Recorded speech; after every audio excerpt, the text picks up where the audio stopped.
mic in front of me. How do you like that? Okay, let's start again. Make sure we are loud enough. Why is this jumping? I don't like that this is jumping. No, I'm good. I can see over here we're good. We are good. So I don't like that this is jumping up the whole time. It's supposed to be a behaving, or maybe it just has to be made tighter. How do you like that? Okay. Hold on. I'm sorry.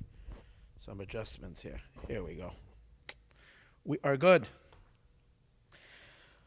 Okay, thank you for joining. I haven't done a Monday class in a while, and especially a class as today's class is an exciting class. So listen at your own risk. Okay, if you're on the channel, you're listening because you're choosing to listen. If you can't handle intense ideas, then you need to go to another channel. God forbid, I love you all and stay around, but I'm going to share some ideas which might be a little intense for some, maybe for everybody, but it's good. We're living in intense times. I intend to make everybody happy, not sad. God forbid. On the other hand, today was a sad day for me and for all of us today and yesterday, where our dear Shliach Chabad rabbi in Dubai was murdered. Tzvi ben Alexander, may this share be for the elevation of his soul. Murdered in cold blood in a horrific terrorist act. May God avenge his blood. People don't realize how deeply one we the Jewish people are. Maybe they do realize, and that's why they do this. So when, God forbid, something like this happens, it's like, literally, it's like punching every single one of us in the stomach and knocking the air out of us. So it was a very hard day for me and for not just today and yesterday, but it like takes a day or two, like it really hits you, and it really drags us down. And that's not what we need to do. On the one hand, of course, we feel each other's pain. We feel the pain of the family. This is a rabbi who went out and lived his life in the service of other people. Okay, he wasn't seeking to become a millionaire. He wasn't seeking to increase his own personal life. He was living in service of other people to enable Judaism to flourish in one of the places that it has been impossible for Jews to come there for so many years. And now the Emirates, based on an Abraham Accords that was made just a couple of years ago, which is beginning to show signs of Moshiach, where Arabs and Jews are beginning to live together as children of Abraham. That's the point of Abraham Accords. And there are those who can't stand that and seeking to keep the world broken. So with this terrible action. And this is what made us all very sad. But we know that holiness and godliness and truth and light and goodness and kindness will triumph. We only hope that it doesn't take long. And that's what I'd like to share with you today, how close I think it really all is. And hopefully lift your spirits up to a place of happiness, and mine as well. So just a thought that made me happy earlier today, and I was like, wow, that was my discovery of today. I like to have a chiddush every day, a novelty every day. So if you remember, the beginning of this year, those who follow this channel, in the beginning of the year, I was telling you that this year is going to be a good year because it's 85. And I was saying that 85 is the numeric value of 5 times good in Hebrew. Good is tov. The Hebrew word for good is tov. 5 times tov is 85. And I brought to you what the Lubavitcher Rebbe said regarding his father-in-law's wedding anniversary. His father-in-law, the 6th Chabad Rebbe, named Rabbi Yosef Yitzchak, also known as the previous or Friediger Rebbe, in a Yiddish term that is usually used. It was his 85th wedding anniversary, and the Rebbe said that means that a lot of goodness is now coming to the world in commemoration of the previous Rebbe's 85th wedding anniversary. So I connected it to this coming year, saying that since it's 85, that means that this year hopefully is going to be a really good year. That we're going to see the 5 powers of chesed. Remember we explained then that the right hand of God is the good hand. The left hand is also good, but not a revealed good. The left hand is the hand of judgment. The right hand is a hand of chesed, and chesed is tov. So the being that on, just like our human hands, which is a reflection of God, is 5 fingers, in which we actualize our kindness through our fingers. So God, hopefully, is we know He does actualize His kindness through His 5 fingers, His infinite fingers. And when we have a year 85, which number 85 is only divisible by 17 times 5. No other number besides, of course, 1, which every number is divisible by 1. But other than that, the only number it's divisible by is 17 and 5. So it's the 5 powers of goodness, and it's going to be a really tov year. We gave some really interesting classes. I was very excited then because a lot of amazing things just popped into my head, and I did some research, and it felt like I'm saying something organically true. Sometimes you feel like you're just guessing, but I had this deep feeling that it's true what I'm saying, and meaning the connection to this upcoming year. And if you remember, I said one of the teachings that we shared was that the 5 powers of good are related to the 5 times it says light in the beginning of creation. In the first day of creation, it says 5 times light because Oyer is Tov. And we said it's connected to Abraham because Avraham is the man of kindness. He personifies godly kindness. And God added a hey to his name. In other words, in order for Abraham to be able to fully manifest and realize his kindness, God added the letter hey, which is 5, which represents the 5 powers of kindness. And from Avram, he became Avraham. And that perfected him to the perfection of kindness. Now, we continue that Further, and we said that Abraham's name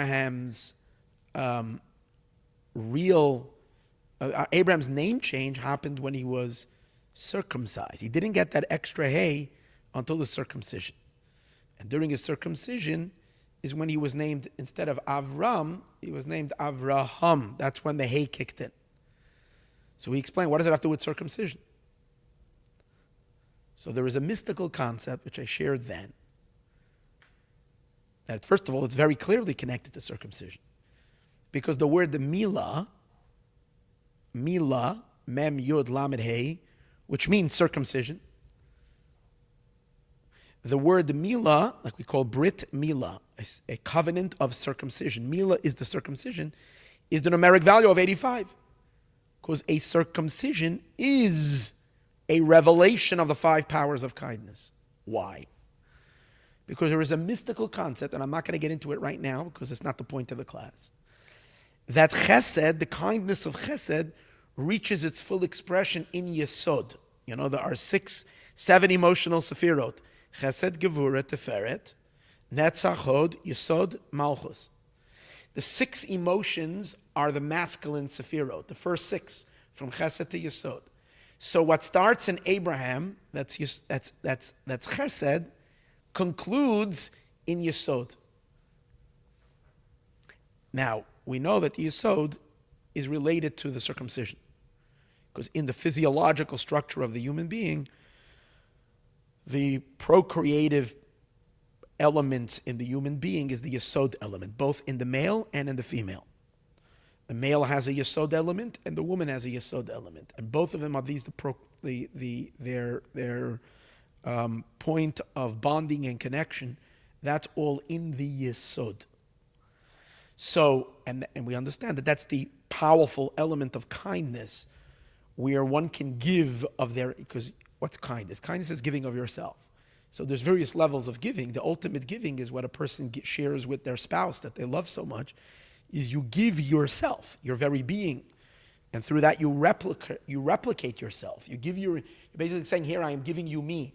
My entire being is the ultimate kindness, the ultimate transmission of self. And you're creating another human being. You're creating life. So the ultimate chesed reveals itself in Yesod.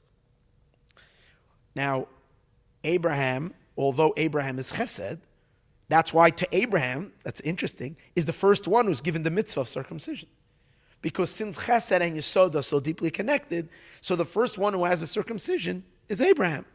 Because since he's chesed, he gets to realize his full chesed by coming all the way down into Yesod and having the bris milah. And when he has the milah, which is numeric value 8 times 85, he's able to fully express that kindness. Now, in terms of righteous people, we know that the patriarchs, each one of them symbolizes and personifies another one of these energies. Abraham is chesed, Isaac is gevura, strength and might. Jacob is teferet, beauty, and so on and so forth. Who is Yesod? So Yosef is Yesod.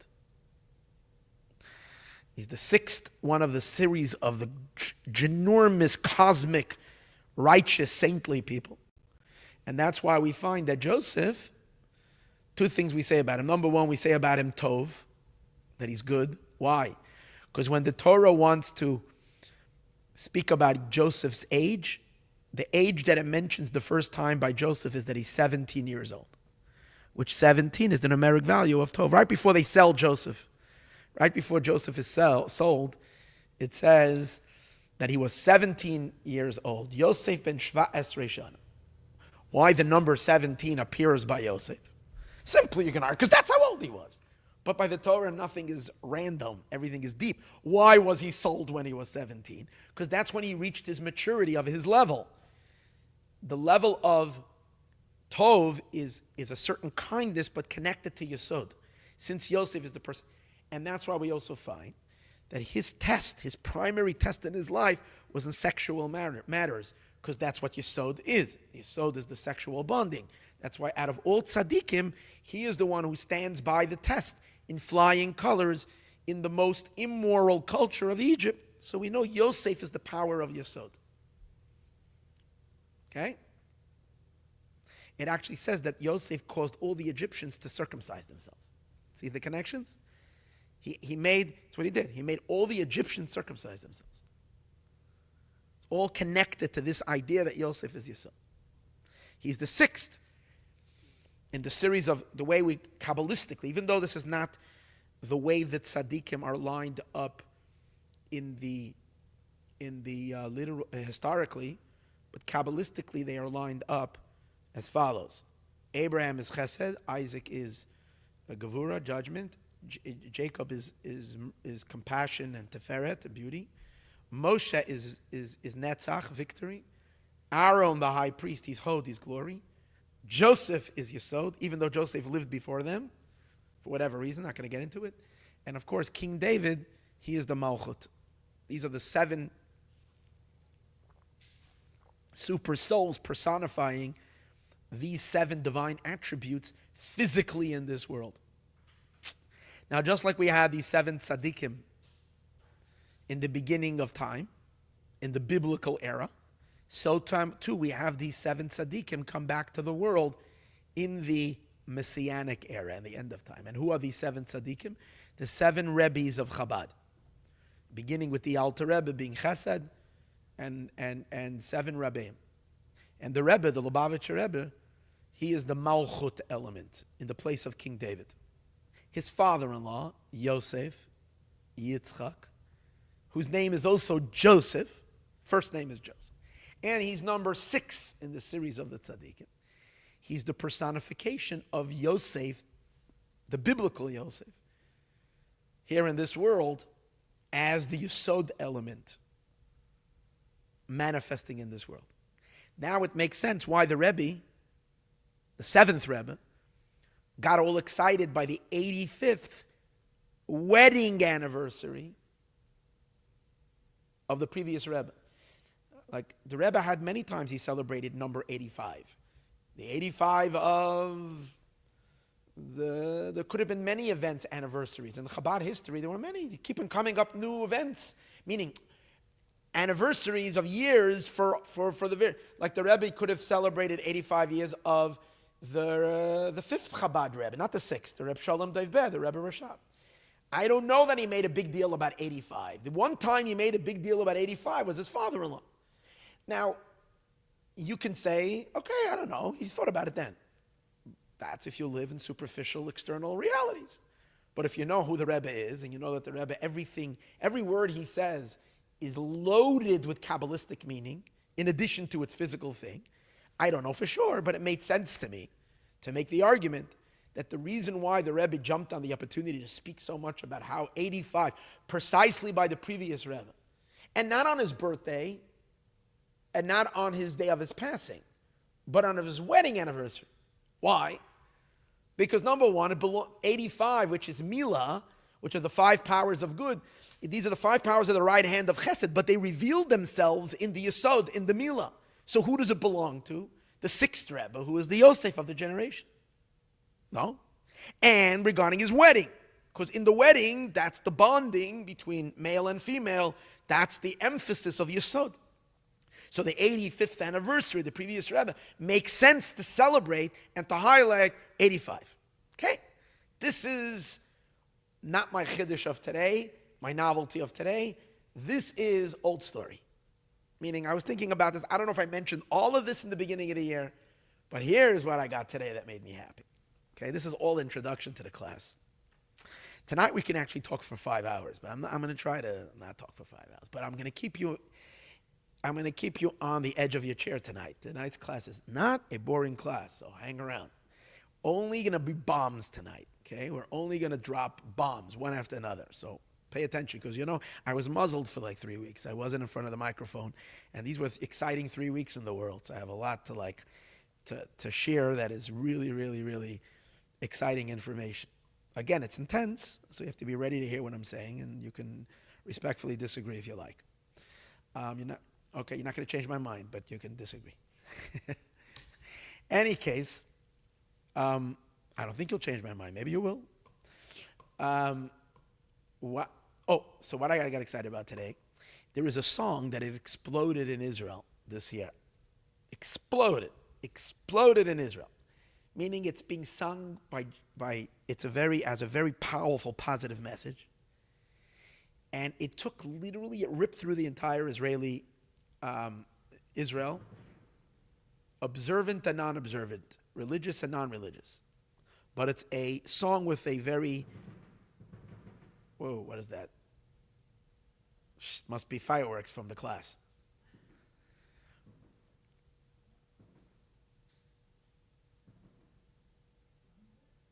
No, it's not thunder. Question is it fireworks or gunshots? I don't know what it is. I hope it's fireworks. May God help. Okay. Those are the bombs we're talking about. See, it's already coming down. Anyways, okay. So the song that like took over Israel, the Israeli public, is called like this: Hashem Yidbarach, Tamid Ohev Oti. It goes like this. These are the words. I'll tell you the lyrics first. It starts with the low part, and it goes Hashem Yidbarach, Tamid Ohev Oti, V'shetamid yiyeh li rak tov, which means God, may He be blessed, always loves me, and forever will be only good for me. V'tamid yiyeh li rak tov, and forever there will be to me, I think tamid yiyeh li rak tov, forever will be to me only good. Okay, that's the song.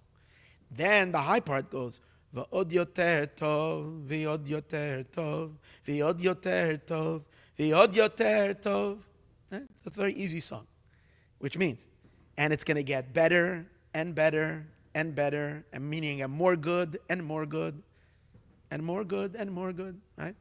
And what's just exploding is a very positive song that God loves me, and that for sure He's going to give me good, and He's going to give me more good and more good and more good and more good. Okay? Now, when did I hear this song for the first time? Less than a month ago. On Rosh Chodesh Cheshvan, we have a very special Rosh Chodesh. We do something really beautiful at Maya. Whoever is in the vicinity usually can come and join us. We have a musical Hallel. So we sing and we have guitars here, or a guitar, led by a very talented person called Moshiach. And he leads us with musical Hallel, and it's gorgeous. So this Hallel, before he began saying the Psalms, Hallel is a collection of Psalms from King David, he started singing the song, and I had no idea what he's singing, but it sounded good. And that was the first time I heard it. Then it started I started realizing this song is like crazy. It's the song. And then it occurred to me that what are they singing? They're singing the whole time. It's going to be Tov, Tov, Tov, Tov. So why are they singing it's going to be Tov? Because that's this year. This year is a year of Tov. So the energy of the year literally that was downloaded, and the song, when people sing a song, means that people sense a certain energy. Especially when you have a song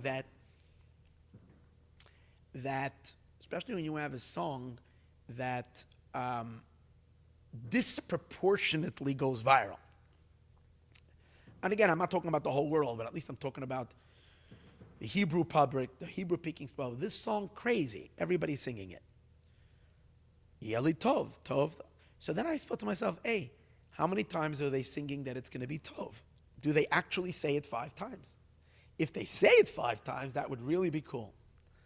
So I was actually in Europe when I thought of this. I was in the city of Prague, and I actually spoke on Shabbat to the Prague community. And then I was sitting, I had a seminary of girls, and while I was singing and talking to them, I told, because I spoke about the 5 powers of good of the year, and I mentioned this song. And I said, how many times does it say Tov? So the girls counted, and they said, it says 4 times. Od yoter tov, ve'od yoter tov, ve'od yoter tov, ve'od yoter tov. 4 times good. I said, well, I needed 5. Here's the 5th. Okay, I said 4 is also good. But then just today it occurred to me, or yesterday, I said, no. If you count the low part, you say Tov once. Shem Yitbarach, God who loves me, will always do for me, and Tamid Yeli, all the time will be for me, Rak Tov, only good. So you say it once. Now, the truth is they sing the low part twice, and you sing the high part also twice. And in the high part, when they're singing it twice, the second time they don't sing 4 times, they lower, whatever, I'm not getting into it. But if you take the main energy of the song, is without repetition. It's 1 time low and 1 time high. If you count that, it's 5 times Tov. 5 times Tov. So I said, pretty awesome. Literally, this idea that it's going to be good has taken over, is in the air, it's in the sound waves. People are sensing it in their souls. So I did a little research in the song. Here's the cool thing that I got excited. I did some research in the song. Who made the song? Whose words are they? So it's not a biblical verse or anything. It's a statement from a very, very famous rabbi in Israel, who actually was over here at Mayan, and we once had him in Los Angeles and as an event of Mayan. Rabbi Shalom Arush. He's the great leader of the Breslov, of much of the Breslov community in Israel. He's the one who, you might have read his books, Garden of Amunah, Garden of Peace. He made books for non-Jews as well. I remember all the garden books. Very special man, a very holy, special man, Rabbi Shalom Arush. So it's his words, it's not his tune. I looked up on YouTube and I saw him singing it. He's actually really cool. He's got a mic, he's jumping around. He's not singing, but he's dancing. He's really very sweet man. So they're singing it. It's just, what are you going to do about it? They're just having crazy fireworks here.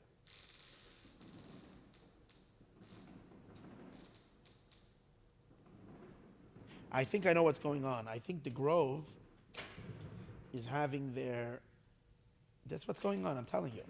There's nothing to do. We're going to have to deal with the noise. Because the Grove, I think they're rolling out their holiday tree.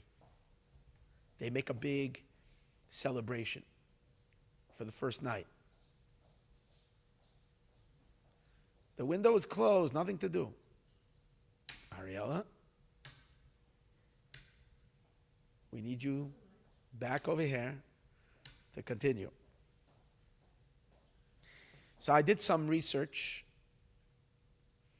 So Rabbi Shalom Arush, I saw him singing like the same words to a different tune. Not him singing, there's another singer. But this song was picked up by a fellow by the name of, I did a Wikipedia. Even the song is so famous, it's on Wikipedia. Here we go, give me a second. The person who gave it as a single, Yair Elitzur. And when was it released? 18th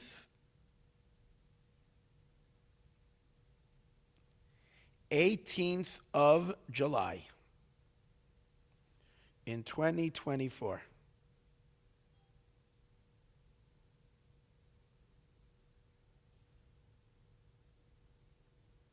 Give me a second.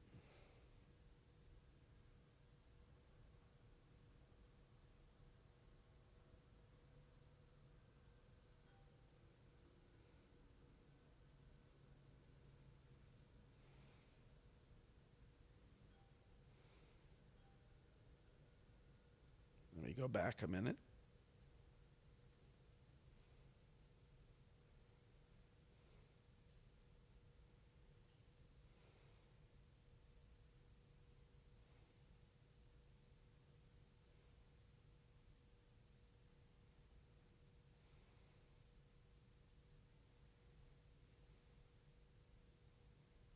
Hold on.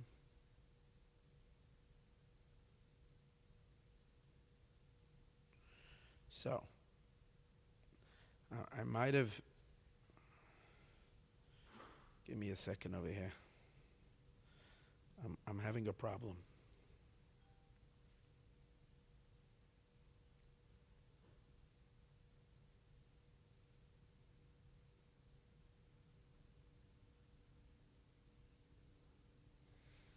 Yud Beis Tammuz, yeah.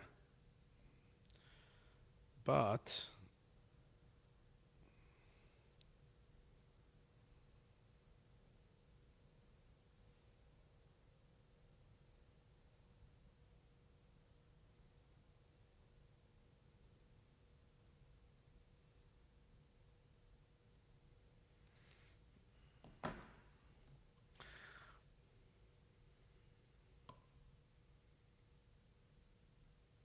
my big theory fell apart right now.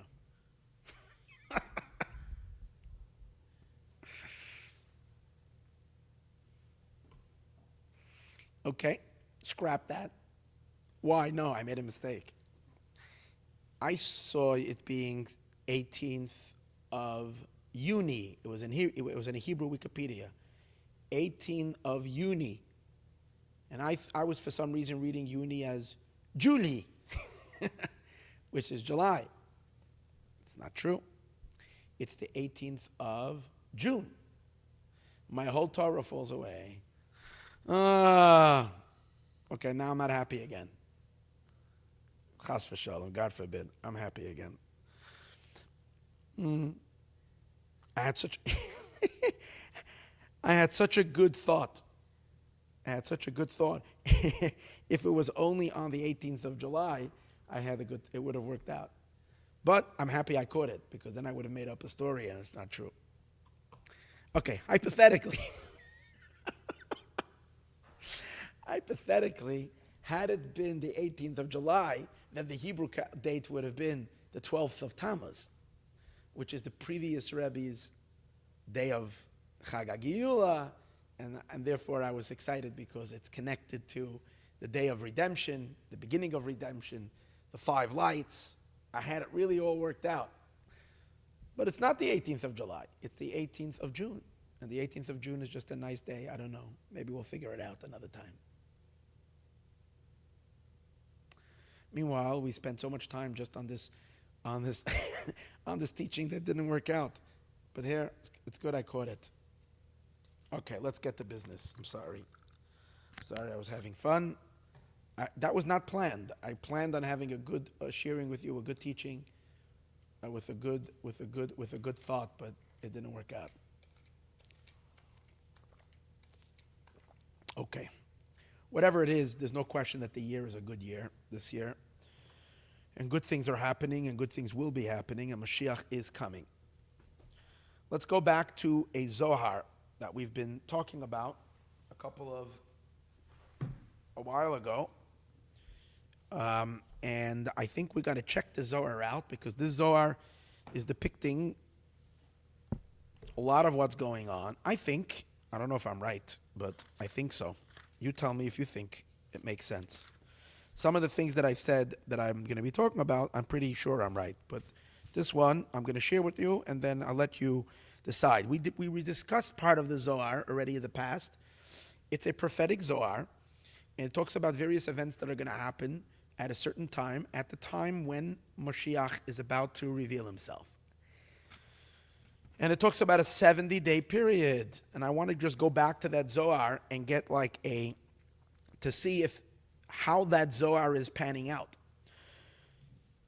So a couple of months ago, back in this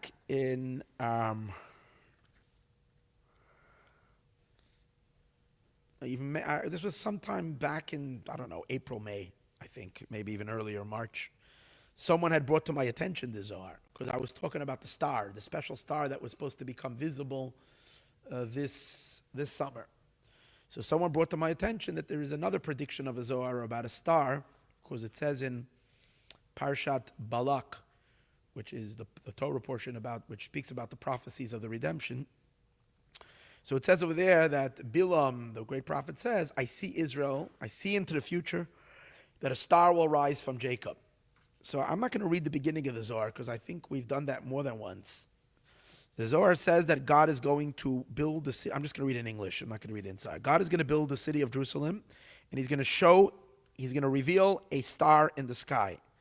And the star is going to shine and sparkle with 70 sparkles, and 70 shooting stars are going to come from it, something like that. That's hard to really translate it exactly, but this kind of to that effect.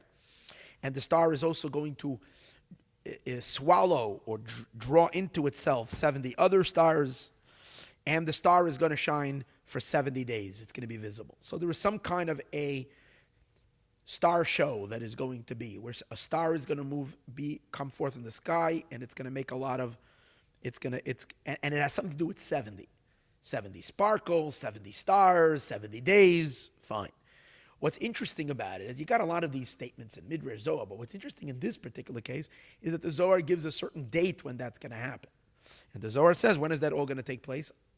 On the day of Shabbat, on a Saturday, on Shabbos, and it's going to happen on the 25th day of the 6th month. That's the beginning of the 70 days. The end of the 70 days is it's going to wrap up on a Friday at the end of 70 days. Okay, so the 6th month on the Hebrew calendar is the month of Elul. The 25th day of the month of Elul is actually a significant day on the calendar, because that's the day of the anniversary of the world. The world was created. The first day of creation is the 25th of Elul, because we commemorate Rosh Hashanah on the first day of Tishrei, which is 6 days later, but that's not the creation of the world, it's the creation of the human.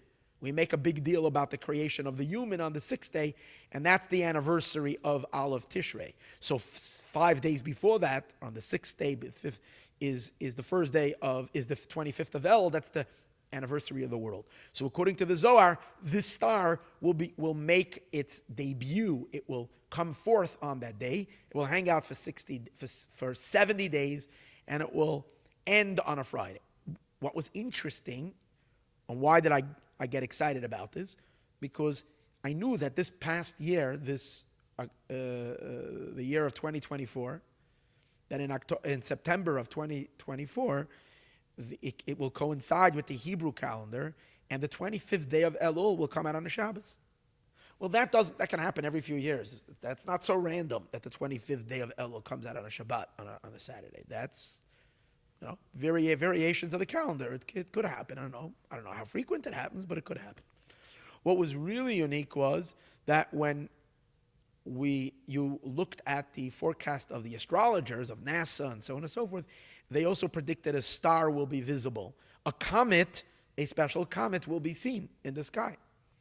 And they predicted that comet is supposed to make itself be seen for the first time on September 27th, which was the exact same night of Shabbat, the 25th of Elul. And lo and behold, that's exactly what happened. That the star did come forth on the 25th day of Elul. The star came forth on the 25th day of Elul. So you were the ones causing that whole commotion over there? Such an entry. So the star was visible on the 25th day of Elul, exactly like the Zohar predicted. And then the Zohar said it's going to remain until on a Friday, 70 days later. So if it happened this year, it would mean that we're now in the middle of the 70-day period, which is a very crucial period for a Messianic revelation. Does it mean Moshiach fully revealing and coming? I don't know, because we're not at the end of the 70 days yet, but we're pretty close. Let's put it this way, it's less than 2 weeks away. When is it? On Friday, not this Friday, next Friday, which comes out, I think, the 5th day of Kislev. Let's make sure, because I made already enough public embarrassments for myself today. Okay, so I don't want to become embarrassed again, so let's make sure we get this one right. All right, here we go. 5th day of, the 5th day of Kislev comes out on December 6th. December 6th, 5th day of Kislev, is going to be the end of the 70 days. Okay, so what does the Zohar tell us? The star will come out. Fine. Well, okay, that was like, so that was speculation. We knew that and the Zohar predicts that on the first day that star will be seen, something enormous is going to happen in the city of Rome. What's going to happen? 3 buildings are going to collapse, and a great heichal, and a great chamber will come down. And the ruler of the city will die. So this we pointed out already in a class about a month ago, that it's so, and it's interesting. I don't know which class it was, but in one of the classes, I spoke about this already a few months ago, and I said it would be interesting to see if anything is going to happen on that Saturday, on the 25th day of Elul. And lo and behold, it did. That's the day that Israel bombed Beirut and took out the greatest danger to the Jewish people. Nasrallah was killed on that day. He was sitting in a 14-story bunker beneath the ground, and they took him out. It was a stunning attack. And I'm not sure, but the number they were sharing at that time was that they used, one story I read was that they used 85 bombs. So I thought that was pretty neat as well. And it was the beginning of the year coming in the year of 85. If that's true or not, I'm not exactly sure. But that's pretty neat. And anyways, that was like a prediction of the Zohar 2,000 years ago. So when you find that the star, that there is a comet that is visible on that very day, like the Zohar predicted, and on that day, now, like mentioned, it's a city of Rome. Beirut is not Rome, but I did mention that, and this I heard from a different rabbi, I forgot his name, he starts with a P. He's been talking a lot about the Zohar. So I generally didn't, just one class I listened to because I knew he's talking about the Zohar. So, he has some Russian kind of a name which starts with a P. I don't remember really. So he's been really focused on Moshiach and on this Zohar. And he made a very interesting observation that if you look at Beirut, you see that Beirut was a very important Roman city. When Rome was in power, Beirut, they had a very famous law school. The Romans had a law school in Beirut, and anybody that needed to get a license for various different licensing, whatever kind of license you needed from the Roman thing, you could go to, instead of going to Rome, you can go to Beirut, and they had official offices and where you can get your license to practice this or be a doctor, I don't know, whatever. So, when the Zohar says that a city of Rome is going to be, buildings are going to come down, and it was a massive destruction, and when he was, and the ruler of the city, and it was a big, It was a big event for the Jewish people for sure. It took off the head of the snake of that which was threatening the well-being. I mean, we're suffering still so much from Hezbollah, even after most of them have been taken out. They say 80% of the power of Hezbollah has been taken out, and still there's non-stop rockets raining down on Israel. And sadly, people are being hurt. Miracles are non-stop. But today there was, I think, a woman that was hurt very badly. Very sadly. Hashem should give her a complete refuah, healing. So that's pretty interesting. So, but the Zohar gets a little more exciting because the Zohar doesn't stop. The Zohar continues with a prediction. What's the next prediction the Zohar says? That and the Zohar says after that happens, wars are gonna be awakened around the world to 4 directions of the world. It's interesting that Israel, after they took out Nasrallah particularly, they started to being attacked far more frequently from all directions. From the Houthis and from here, it was like nonstop. They're constantly being attacked by many missiles from every direction, at least 3 directions. Here it mentions 4 directions. Fine. Then the Zohar continues, and the Zohar says that when the star is going to come into the middle of the sky, and when the star is going to reach the middle of the sky, Yakum Malkachad, a new king will rise. Rav, he will be great. Vishalit, and he will rule Ba'alma in the world. The Yizgo'e, this I think is the clincher. The Yizgo'e Ruchei Al Kol Malchin, and his spirit will pride itself, or he will. I don't know what the right word would be. He will. I don't want it. Arrogant is a very negative word, but his spirit will be rising above all kings in the entire world, all nations in the world. The Yasar Kravim between Sitrin v'Yizgaber Alayim. And wars will start in 2 directions, but he will prevail over them. So I was reading this, and I was thinking, this is if we will assume that the Zohar is talking about, we have a lot of reason to believe that this is the 70-day period, starting September 27th, going until, what did we say, December 6th. The U.S., which great king was given power and has the attribute of priding himself over all kings over the entire world? I mean, that's pretty obvious. Pretty obvious. There was a stunning election in the United States.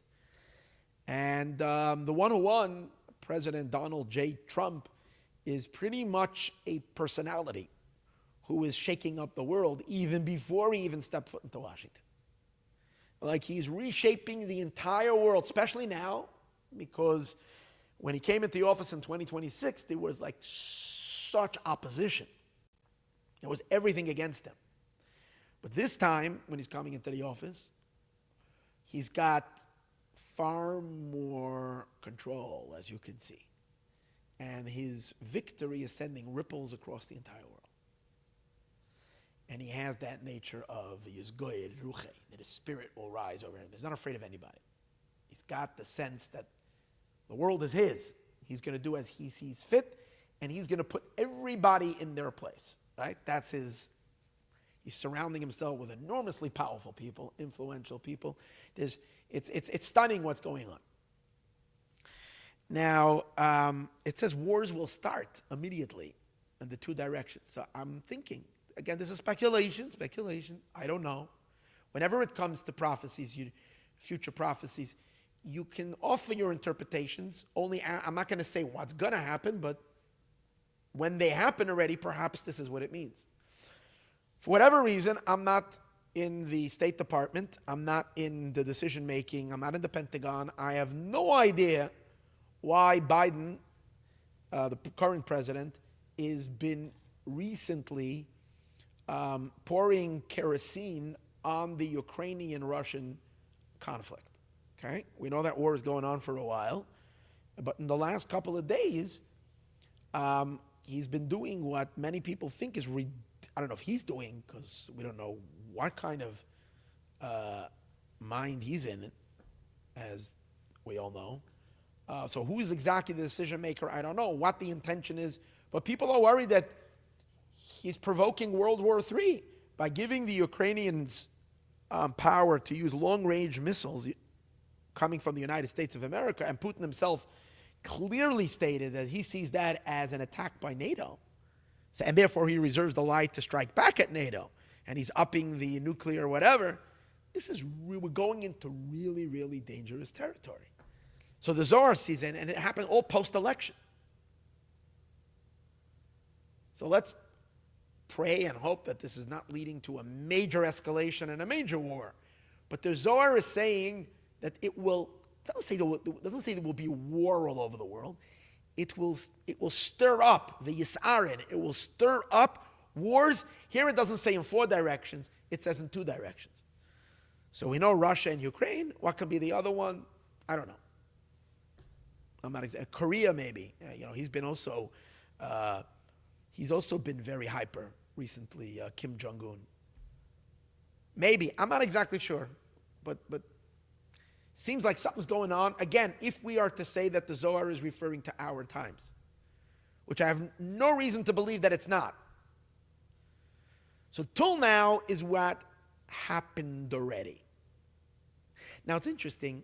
I saw from this other rabbi that I mentioned earlier, I forgot his name. I feel bad because I would love to be able to say his correct name, but I didn't make a note to. I apologize to him. I would love to say his name.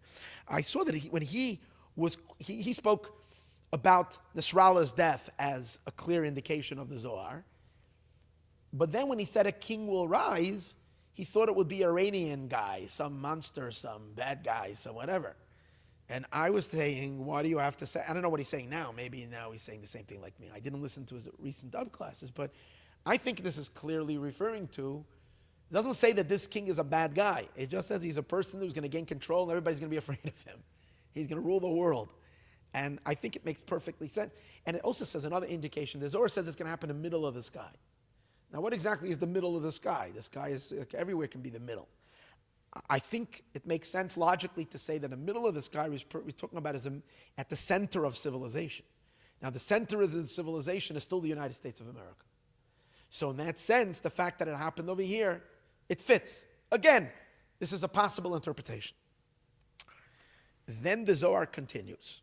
And the Zohar says, the last day that the star is going to be shining, the last day that the star is going to be in the sky, what's going to happen? The earth, Yizdaza Ara Kadisha Arbin V'chamish Mil. This is supposed to be on Friday, December 6th, if my counting is right. Next week, Friday. Now what? That the land of Israel is going to shake. 45 mil. That's a certain measurement. I think a mil is a little less than a mile. So let's say 40 miles around where? Surrounding the place of the Holy Temple. There is going to be some kind of seems like an earthquake by the Temple Mount. And what's going to happen is that it's going to open up, and a cave will be revealed from beneath the Holy Temple. And from that cave, a big fire will come forth to destroy the world. The commentators say it means to destroy the bad guys, the evil from the world. From beneath the temple, obviously it's coming from the Temple Mount, a holy place.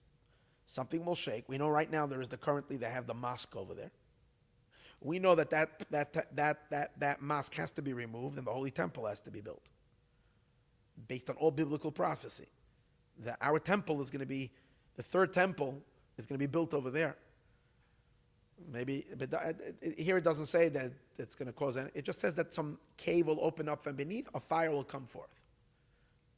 And it involves an earthquake. Okay? Now, and then from that cave, following the fire, will come forth a anparavrava ilah, a great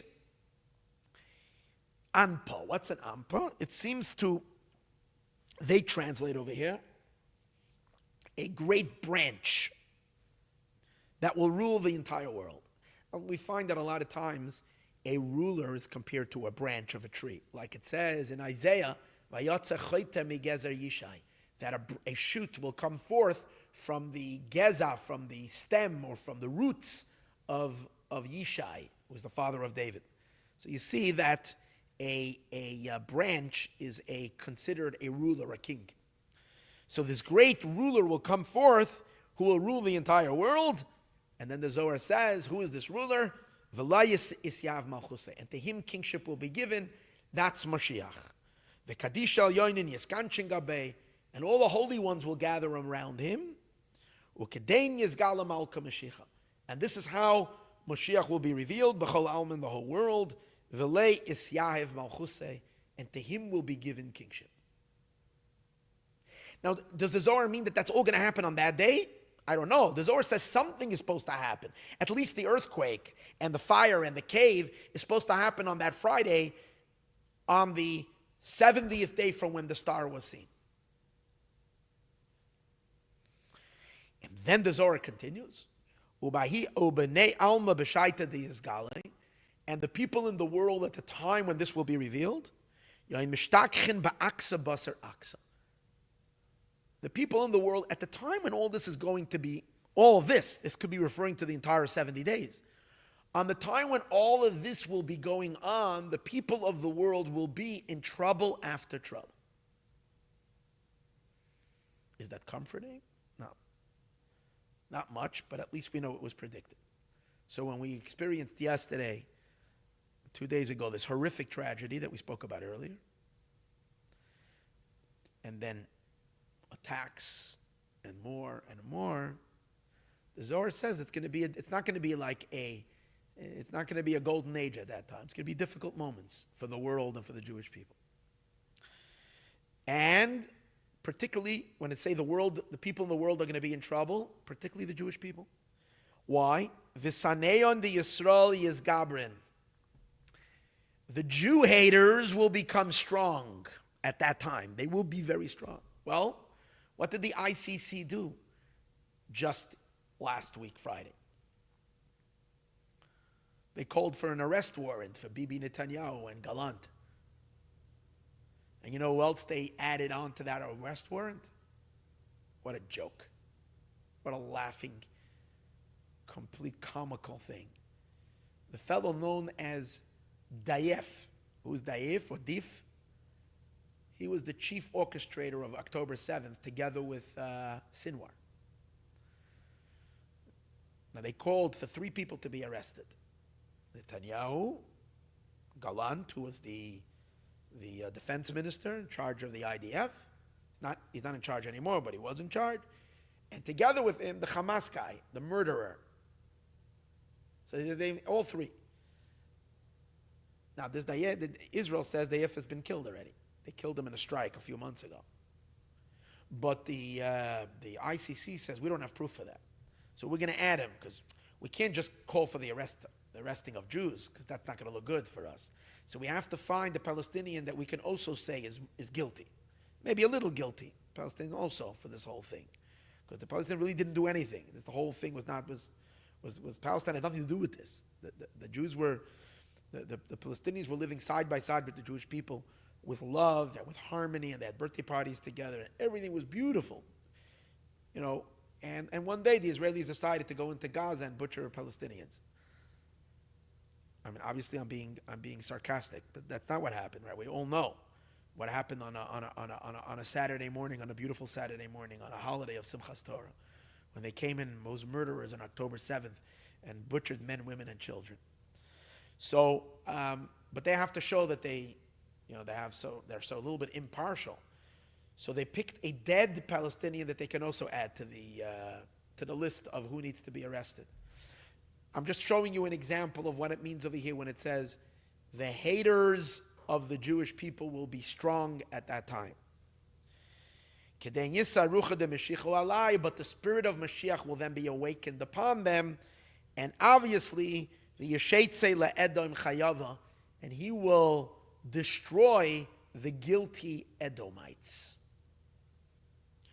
V'chol ara de Seir yoikid benura, and the entire land of Seir he will burn up in flames, maybe related to the fire that we said earlier comes out of the cave. And the Zohar continues, and that's what it means. The Jewish people will make chayil, will be strong, fine. And then, at that time, Yakum kuchberichu l'maisaya da'amei. And then God is going to resurrect the dead of his people. So again, I don't have the exact sequence of time, but the Zohar seems this as a string of events based on what we read in the Zohar. I ask you, so many things have been checked off with incredible precision. Who knows? I definitely think it's worth being on our toes for the next 2 weeks and at our best behavior, making sure that we are ready just in case. Now let's hope that we don't have to wait till next week Friday. All these predictions are generally great, but a much better way if you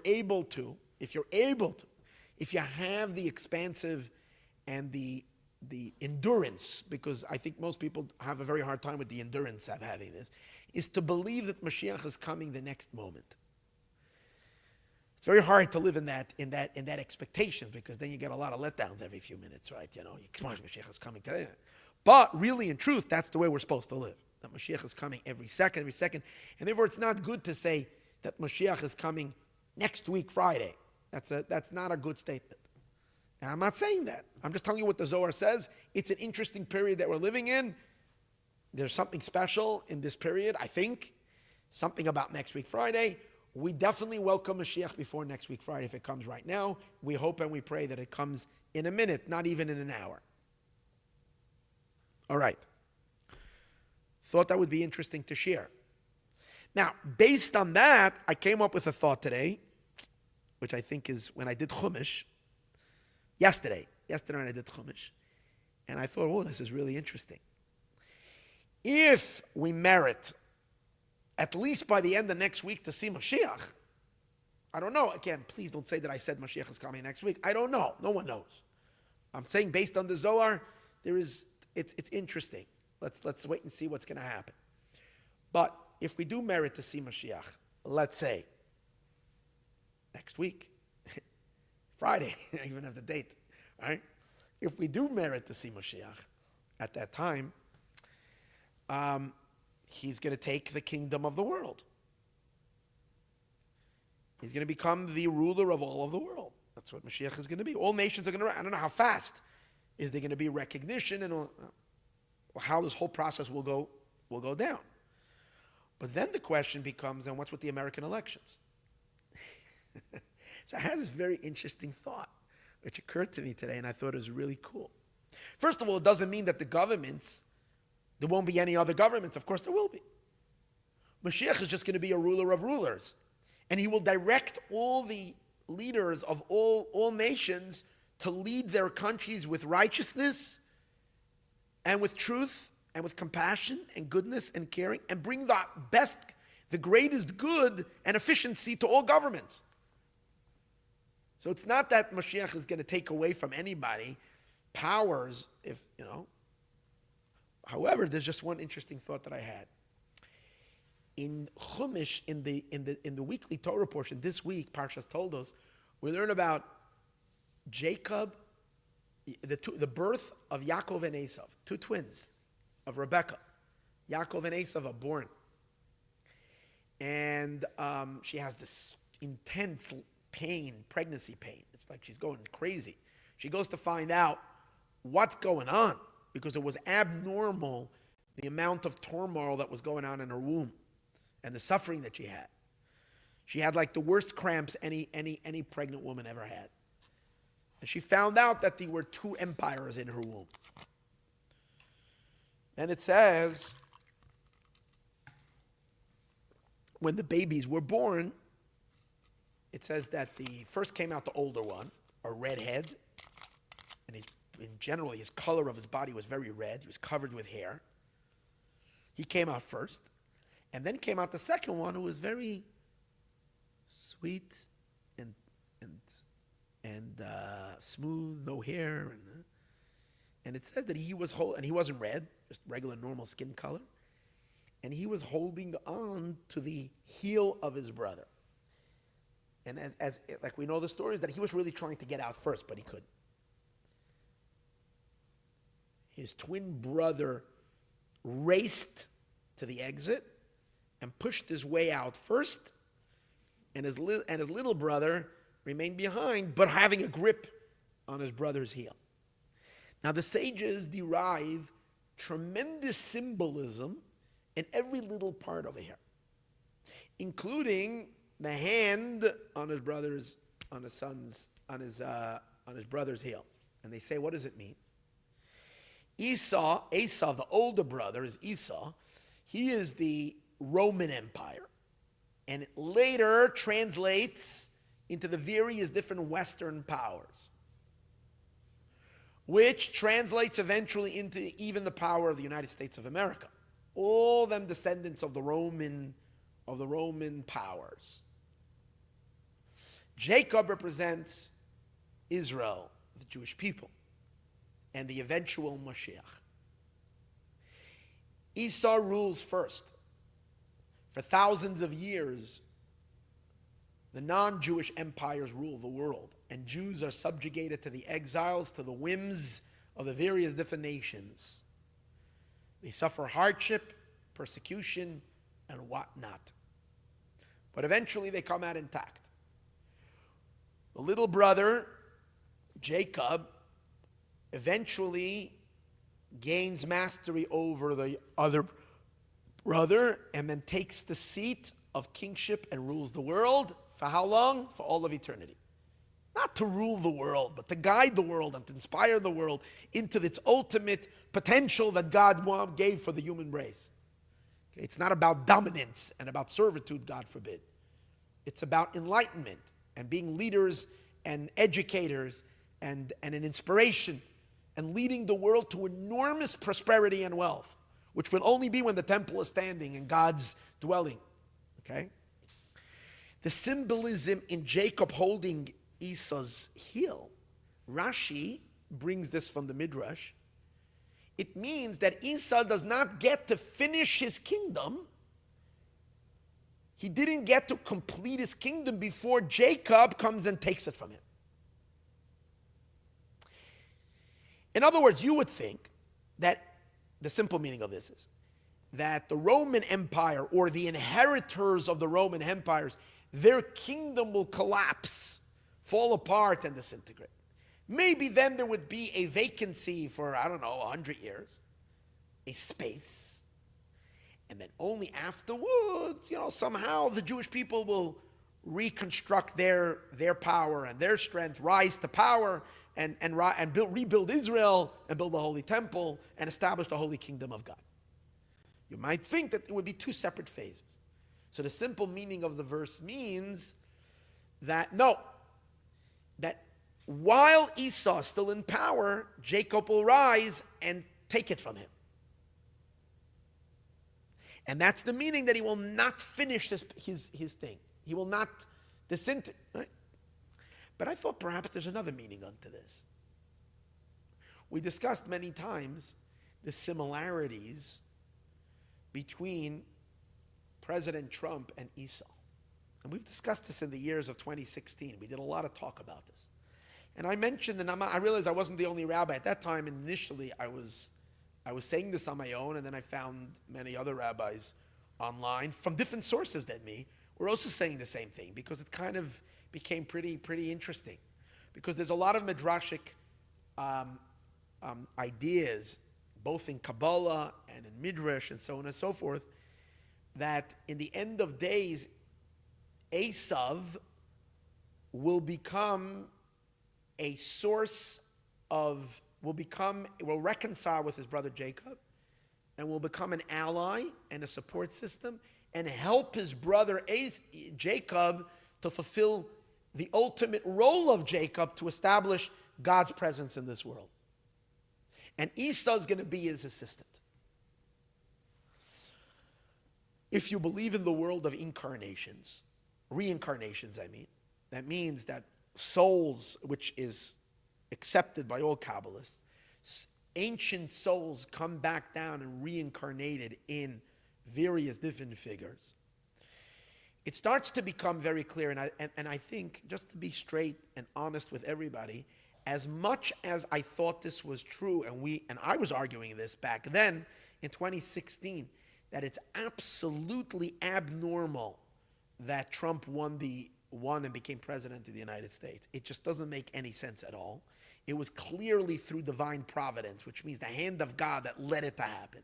As much as it was true then, how much more so when he comes back in 2024, after what happened in 2020, after everybody thought that his career is over with January 6th, with everything that was, and then everything that followed, and all that was done to try to stop him, and all that, where people were even his allies abandoned him. Even the closest people kind of ran away from him because they felt it was like he crossed the line. And yet it makes the comeback. It doesn't make any sense. You can clearly see the hand of God. There's absolutely no other way to explain it. If I would have wanted to be sensational over here, I would have played, and that's one reason I'm not doing it. Second reason is I don't know how to play videos or else maybe I would have done it. The other day, you can look it up on your own and see if this is not ridiculous. They have these, people do all kinds of strange things in YouTube or funny things. They have this compilation. It's called the Funniest Trump Can't Win compilation. It's hilarious. This is one from 2016. They have every expert in Washington, every expert in the news, every expert from the Republican Party, from the Democratic Party, like literally from Congress, from the Senate, previous presidents, everybody. It's not that they're like making, he probably won't win. They are laughing. They're laughing at the mere thought that he thinks to them it was the biggest joke. It's the one thing. I will not do justice to how funny it is. Because it wasn't one. You have like they put together a compilation, at least of 30 famous people, maybe 35, I'm not exactly sure the number, one after another, just stating and laughing how ludicrous, how impossible, how crazy, how insane. Like guys saying, I can't read politics, you can't predict anything, but the one thing I'm going to predict with absolute certainty, Trump will not be president, will not be. Nancy Pelosi gets up there and says, Trump will not be, you can take it to the bank. He will not be one after another. It's crazy. And they were right. Because based on any kind of norm, it couldn't happen. All of this leads us, as much as I know people have very strong opinions about him. This is not about you like him or you don't like him. Now it's time just to become realistic. The guy had no chances to be in the White House. And yet, against all odds, notwithstanding everything that was done to take him down, both politically and even with assassination attempts, which he escaped, one of them for sure, with clear divine providence. There's no way to say that, but other than a miracle, an absolute miracle of a person who turns his head at that second, and a bullet, how close, hits him, grazes his ear. That's, if without moving your head, that goes right into your brain. God forbid.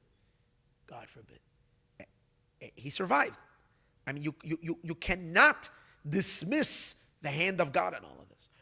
So you can say that, okay, it's the hand of God. I'm sure he has a purpose and he has a great mission and whatever, something. And obviously there's a lot to talk about that. But that all to me was always saying that he's not just a regular politician who is like every other schmogo. This guy comes, that guy comes. You get the sense that he is some biblical figure that's here. He's from a different world that landed over here. That's how he's so bulletproof. That's how he's so, that no matter how much they invest to take the guy down, they could not do it. They could not do it. So there's various different figures you can say. People want to say Cyrus, which is possible because an incarnation can happen more than once. So a certain person can come down, reincarnates in one person, and then in many generations later in someone else. I'm not exactly sure. I don't know. I'm not a Kabbalist in the true sense of the word, to have holy eyes to be able to look at somebody and tell you. I'm talking about just my intuition. So my intuition, based on his nature, based on his character, is that he is a reincarnation of Esau. And that is the reason why a lot of things about him. You know, he's pretty impulsive. He has, sages say about Esau that he was very, very much full of himself. Trump has that. I like him, so I don't want to say anything nasty about him, because I think he's serving a tremendous purpose and a godly mission in this world, and especially for the Jewish people. He couldn't have come at a better time to rescue Israel from the place where we were and are at. Very, very, very, very, very amazing victory. But you see a lot of his things that are reminiscent. But one of the interesting things is that I maybe didn't mention last time, is that he loves calling people's names, right? That we all have. That's his one of his things that gets people so angry at him. What makes him so unpresidential, and why people couldn't conceive that he would be president, is because he has this almost childish fascination with playing with people's names, giving labels to everybody. You know, this one is crazy this, and this one is stupid that, and this one is crazy that. Everybody has a name. He takes the person's name and plays with it and comes up with something like funny about their name. It's some people love it, some people hate it, but that's what he does. And it's funny for a president to do that. It's definitely not presidential, but yet he does that. Take a look at Esau in the Torah. Esau in the Torah, Esau is always busy. He's saying, didn't I call him Yaakov? Because v'Yaakveinu zeh pamayim, he's always been tricking me. He's playing with Jacob's name and saying, I called him this way. That's why I named him that way. Or that's why he's called that way. Because he's a trickster and he's a stealer and he's stealing with me, and so on and so forth. So you see that element of him being busy with names already in his... The other thing that's interesting is that you see that Trump can't stop, or at least not now, but when he lost in 2020, and even before that, he was so frustrated that the Jews are not supporting him. There was nothing that he voiced as much upsetness. He felt so mistreated by the Jewish people. It's really interesting. It bothered him to no end that he can't get the Jewish vote. And basically he was arguing, no one did more for Israel than me. I bent over backwards. I've done things for you guys that no one would dare do. I declared Jerusalem as the capital. I gave you the Golan Heights. I pulled out of the Iranian deal that is a threat to your very existence. I've helped you and helped you and helped you and helped you, and you stabbed me in the back. And he voiced it again and again and again. Why? What's he so busy with the Jewish people that hurts him? First of all, why is he such an ally for the Jewish people? So you see that there are motives here. There are things over here that are beyond comprehension. But if you look at the biblical story, you feel he was always cheated by Jacob. He felt cheated twice by Jacob. But he wants that relationship, but he's bothered. You know, he can't stand that Jacob is mistreating him. So you can see if there is a 3,500 year old memory in his soul in which he is still seeking for his brother's approval, it's very interesting from a psychological, spiritual perspective. These are just points that I'm pointing out that are interesting about Trump and Esau and the like. We're going to talk about it more soon. So based on that, I had this interesting thought. If hopefully Moshiach comes today, tomorrow, or latest by next week Friday, and King Moshiach comes, then he will take the kingdom before Esau had a chance to complete it. That means he had his first term, and in the first term he was challenged and challenged and challenged and challenged and challenged and challenged, and then he always knew, Trump always knew, I'm going to come back to the White House, I'm going to show everybody that I'm going to win. That's crazy. By the way, you can learn from him. If you needed to ever learn from someone, whether you like him or not, you can learn from someone, is that not to quit. You can be at the bottom of the bottom, how a person could get up and fight, like he did when he that famous photo. Fight, like not, until he prevails. Like, how does a person fight like that? How in the world does a person have so much stamina and so much endurance and so much thrown at him and not to give up and still to prevail? It's really, really stunning. But his dream is he's going to come back to the White House and he's going to fix America. Now, I bless him, and hopefully, Moshiach should come, and Moshiach should give Trump the honor to run the United States of America, and to be Moshiach's servant in the United States of America to help whatever needs to be done, but in America and other places in the world. I personally, I think he deserves it, and for what he's done in the past, and so on and so forth. Not everybody has to agree with me with that, but fine. Everybody's got their own opinions about it, and I'm not going to try to get into everybody's politics.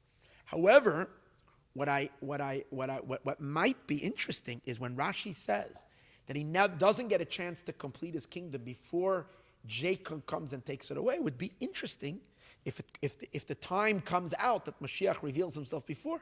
That would be a complete fulfillment, that he did not get to complete his kingdom, which means he didn't even get to January 20th to be inaugurated as the 47th president before it was taken away, in the sense that not taken away, I mean to say that he can't be president, but that the spotlight as the ultimate leader maybe will not be Trump for the next 4 years.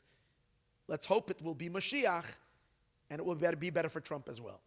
But not as the top spot. The top spot will be the ultimate king. Like the Zohar says, V'lei yisa yahev malchusei. Maybe that's the meaning. Interesting. Okay. What's the real story with this whole Trump victory? How do I understand it? From a Moshiach perspective. So I'm going to try to be a little brief because I don't want to make this class forever. So let's try to do this fast. One primary or 2-3 points. Okay? And that is as follows. We have to take a bird's eye view over the period of time. See, most people look at things, we see things only in the moment. We see the one frame at a time. And we don't get to see the entire picture. Now, no human sees the entire picture because God is the only one with the entire picture. So really, we know that the coming of Mashiach is the story of humanity and the history of the world, because it's all for one purpose. It's all for the events that we are actually living through right now are the ultimate events for what the whole world was created, the realization of God's kingdom in the world, which is going to be fully manifest when Mashiach comes. So it's so exciting to know that we're living in the zone. Whether I'm right or I'm wrong in this detail or in that detail, there is no question that we're living in the Messianic period where Moshiach is revealing himself in the world. Now, so therefore, from the pre-dawn of history, everything is connected. And to be able to see everything from that perspective, well, we're going to have to wear Mashiach's glasses, the glasses Mashiach is going to give us. After Mashiach comes, we're going to get to relearn history and see every event that ever happened, both from the biggest event to the smallest event in the world, how it leads up to the great grand finale of Mashiach and redemption. However, on a much, much, much, much smaller scale, we can try to pick our heads up a little bit like a bird and climb up a little higher and look a little more expansive than just seeing 2024 or this year 85, but trying to get a picture over a period of time. Now, the picture of a period of time is I want to take you to a very, very significant year. I've discussed this many times, but I cannot say this more that I should say that I said this enough, because this is a truth that I'm certain of, and it needs to be And hopefully, and I know it will be recognized, at this point, not recognized by everybody, and probably only recognized by quite a few. But I'm absolutely certain in the validity of what I'm saying. I'm giving my full trust and my full emunah, my full faith in the Lubavitcher Rebbe. Because to me, he is the lead, not to me, but I'm certain, without a question, the Rebbe is the leader of the generation. The Rebbe himself said it. The Rebbe never spoke about himself. He spoke only of his father-in-law. But the Rebbe did explain many places how he's a funnel of his father-in-law, continuation of his father-in-law. And the Rebbe kept on saying, my father-in-law is the absolute leader of this generation, spiritual leader of the generation. And therefore, his word can be taken as absolutely the word of God. Anybody that has studied Kabbalah, mainly Hasidism, knows that how Hasidim have viewed a Rebbe, a tzaddik, especially the tzaddik Yesod Olam, the tzaddik, the foundation of the world, is that his words are not his own words, but the word of God, speaking through him. I'm not going to bring sources for that right now, because I gave it in other classes. That the Shechina Medaberes, the Shechina, that means the divine presence, speaks through the mouth of the tzaddik. And that's why a tzaddik, a real tzaddik, especially of a caliber of being the leader of the generation. Now, I'm not talking about a rabbi of a synagogue who has a YouTube channel. I'm not talking about me. You see how wrong I was before. I made a whole story and I was getting all excited and then I ended up with my tongue out. Okay? So I make mistakes. We all make mistakes. But we make mistakes. The great rabbis that I'm talking about don't make mistakes. Okay? Their word is, you can bank on it 100%. The Rebbe in 1990 told us that the time of redemption has arrived. That's message number one. We have arrived to the time of the Moshiach in 1990. In 1991, the Rebbe then said, clear, and he said it not once, he said that we've arrived to the year that Moshiach is going to reveal himself.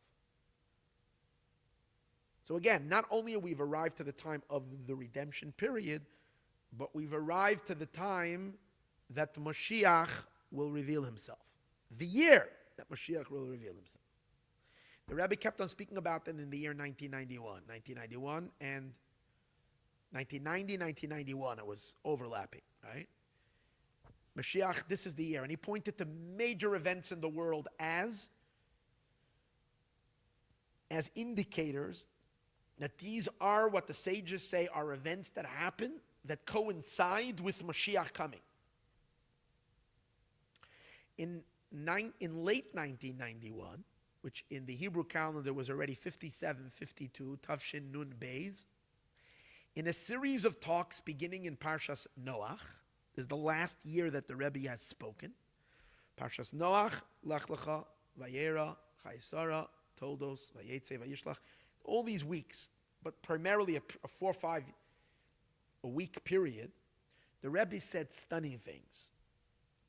And of those classes, and I've taught them, so you can go to Key to Redemption onto the YouTube, look for the series called Key to Redemption.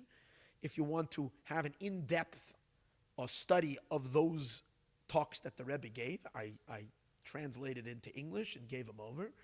But the message that the Rebbe was saying then is that when we said that Moshiach is going to reveal himself that year, it happened already. In Parshas Vayera, Tavshin Nun Beis 52, the Rebbe declared that not only is Mashiach present in the world, but he is already revealed in the world. He has already revealed himself. In the next following week, Parshas Chayesara, 57-52, the Rebbe then spoke to all of the gathering of the Chabad emissaries. The same event that's going to take place this Shabbat in Crown Heights is the gathering of a worldwide gathering, but that time it was with the Rebbe physically, and the Rebbe spoke to his emissaries. And the Rebbe says, our shalichus, your job as shaluchim, as my emissaries, has now been updated. We have an update. And what's the update? Till now you were working to complete fixing the world through the mitzvot, through all the good deeds you do, through the spreading of the light of Torah, through the doing mitzvot with Jews, you completed fixing the world. We finished preparing the world for Mashiach. We're done. Our work to prepare the world for Mashiach is finished. The next phase that has to happen is Mashiach is revealed, and he now needs to bring the redemption. Okay, there's Mashiach revealed, and just like Moses came to Egypt, he's revealed to the Jewish people, but he didn't bring the redemption. Pharaoh is still in charge. The exile is still, Jews are still dying. The next phase is Mashiach needs to bring the redemption. But the Rebbe says Mashiach needs help bringing the redemption, and that is that he needs to be welcomed by the people. Moshiach needs to be welcomed by the people, which means they need to identify the Moshiach and welcome him. He turned to the shluchim and he said, that's your job now. You all go home to all your places, prepare your communities, teach them about Moshiach, teach them about the Geula, and teach them so that they can help Moshiach, who is revealed already, do his job. In that talk, the Rebbe says, you can read it inside. There's no point anymore of hiding things. In that talk, the Rebbe says that my father-in-law, again, father-in-law and him is always one, and I'm not. Some people think I'm playing games over here. I'm not playing games. Anybody that knows anything about the style of talk of the Rebbe and knows the Kabbalistic intricacies of Sfirot that are represented by the Chabad Rabbeim, as the previous Rebbe being Yesod and the Rebbe being Malchut, you know that Malchut and Yesod are interlaced and interwoven with each other to the point that Yesod, Malchut, which represents the moon, doesn't have any light of its own. It only reflects the light of the sun. So therefore, when it can't speak of itself as something separated. It can't. If it speaks of itself as something separated, it has no life. God forbid it's dead. So in order for it to shine, it's only shining the sunlight. Yes, in the days of Mashiach, eventually the moon will have its own light. It's a discussion unto its own. So it makes all the sense that the Rebbe never says me. Doesn't speak about me, but he speaks about his father-in-law. But his father-in-law wasn't physically alive anymore, and he was speaking about what was currently then happening. So the Rebbe said, my father-in-law is the only shaliach, because the Rebbe then says in that talk that Moshe Rabbeinu was God's emissary to the world, to the Jewish people, and Moshiach is the ultimate emissary that God sends to redeem the world. So the Rebbe says that his father-in-law, meaning his father-in-law and him, are the only emissary to the generation. Der einziger, the words of the Rebbe in Yiddish, der einziger Shliach von unsere Dor, the only Shliach, the only emissary in our generation, und der einziger Moshiach und unsere Dor, and the only Moshiach of the generation, to the exclusion of everyone else. And the Rebbe is saying that Moshiach is already revealed. The only thing that's necessary is for the people to come receive him and welcome him. And in the next couple of weeks, a few weeks later, the Rebbe started saying how Moshiach, who was already revealed, is now beginning and started already affecting the nations.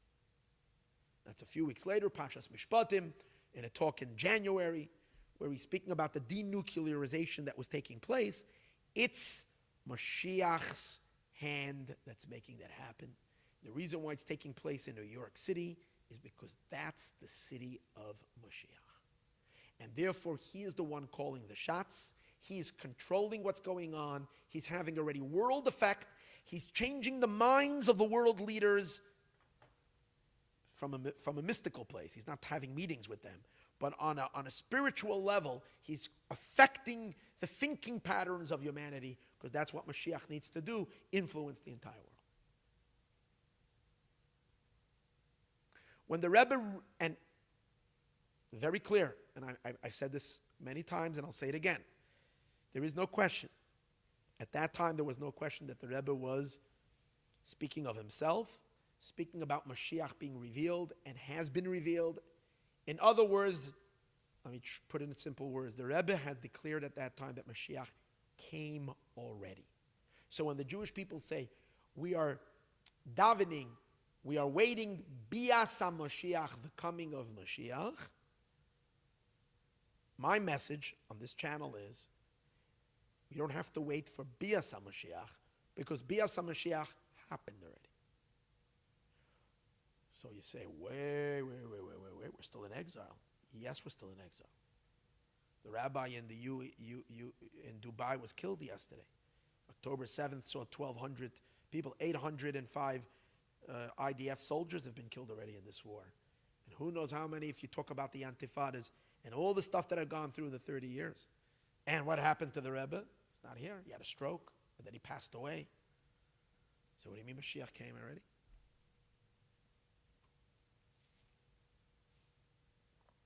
I told you countless times, and I'll tell you again.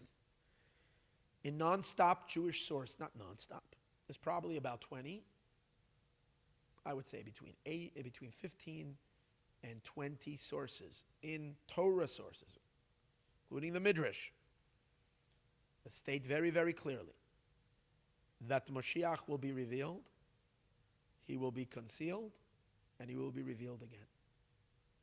That means there's going to be a period of Moshiach after he comes and after he is revealed, that he will go into a state of concealment.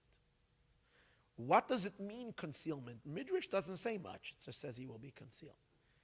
Kabbalist Arizal, you can look in Shara Gilgulim from the Ari, says that Moshiach will be taken up body and soul to Gan Eden. That means physically and spiritually he won't be here. How does he go up to Gan Eden? I don't know. Possibly through passing away physically down here, and then whatever happens once they buried, what God does with angels, I don't know. So it's not outside of Jewish work at all that this is what's supposed to happen to Mashiach, but it says so. But here's a very interesting statement, and I want to read it to you from inside. It's really stunning.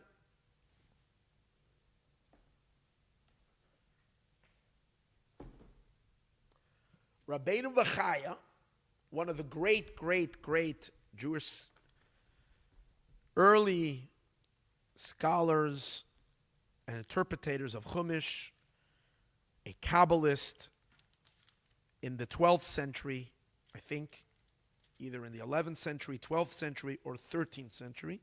I'm not so good with my history. Writes in the end of the Parsha Shemos, he speaks about exactly this event.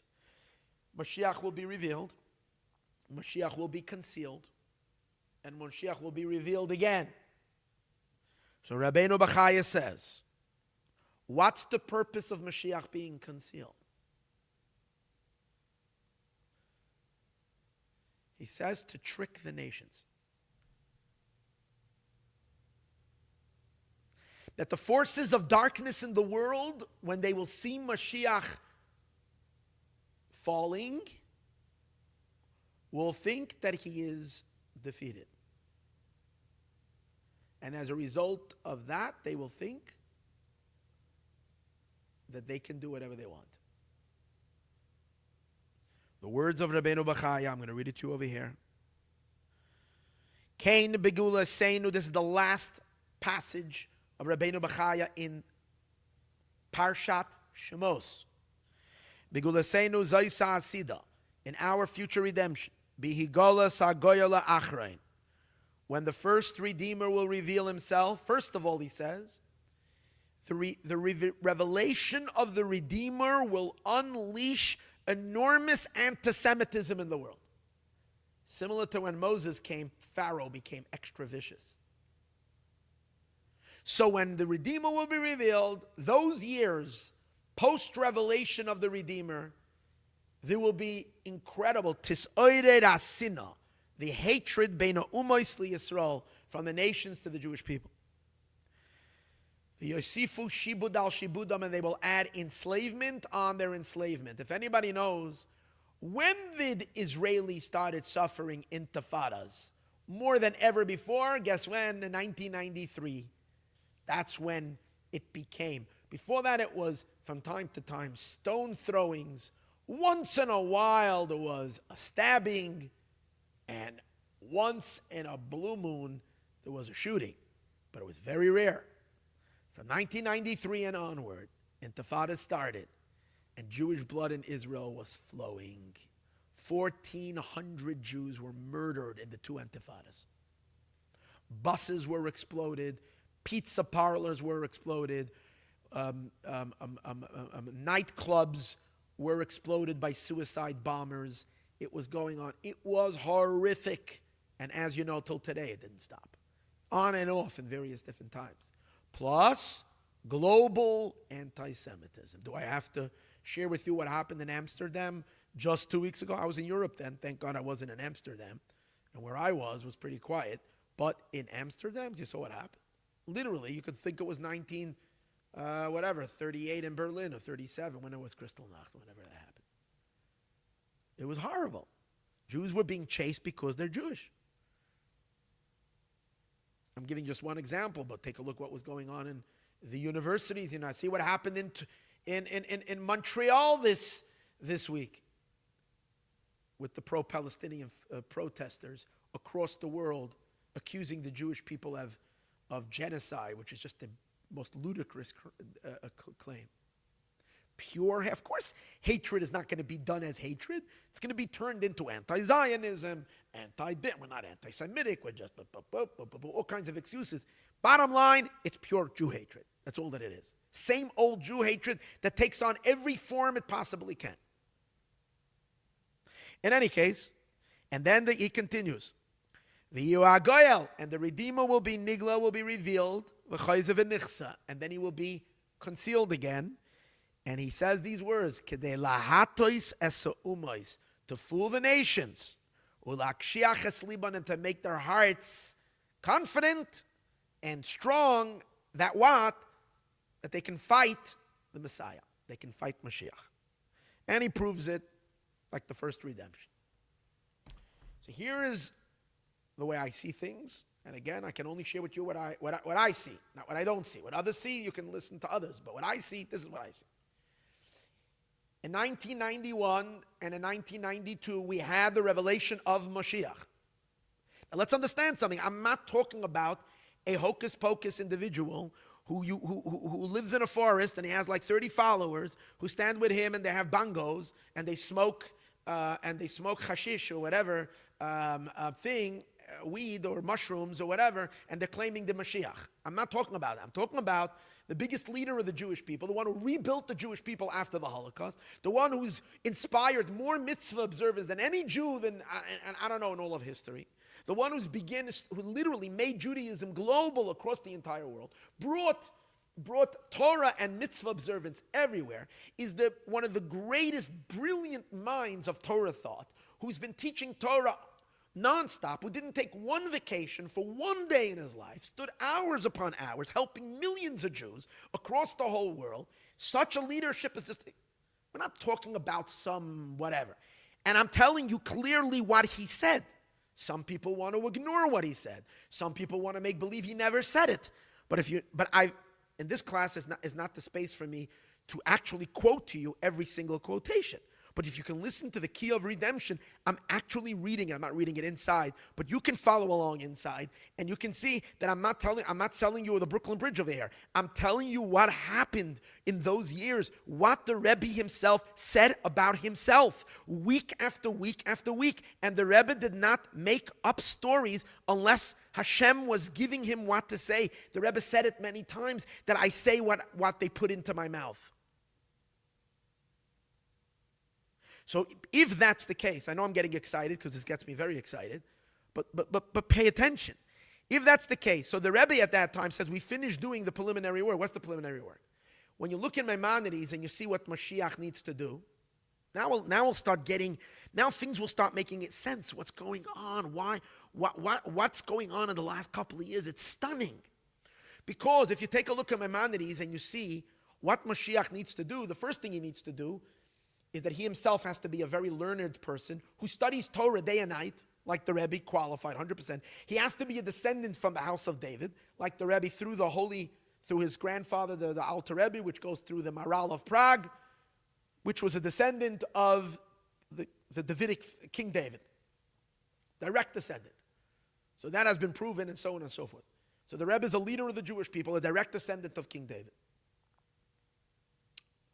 It says that what? That the first thing he does is he himself also occupies himself with mitzvahs, and then it says v'Yakov kol Yisrael.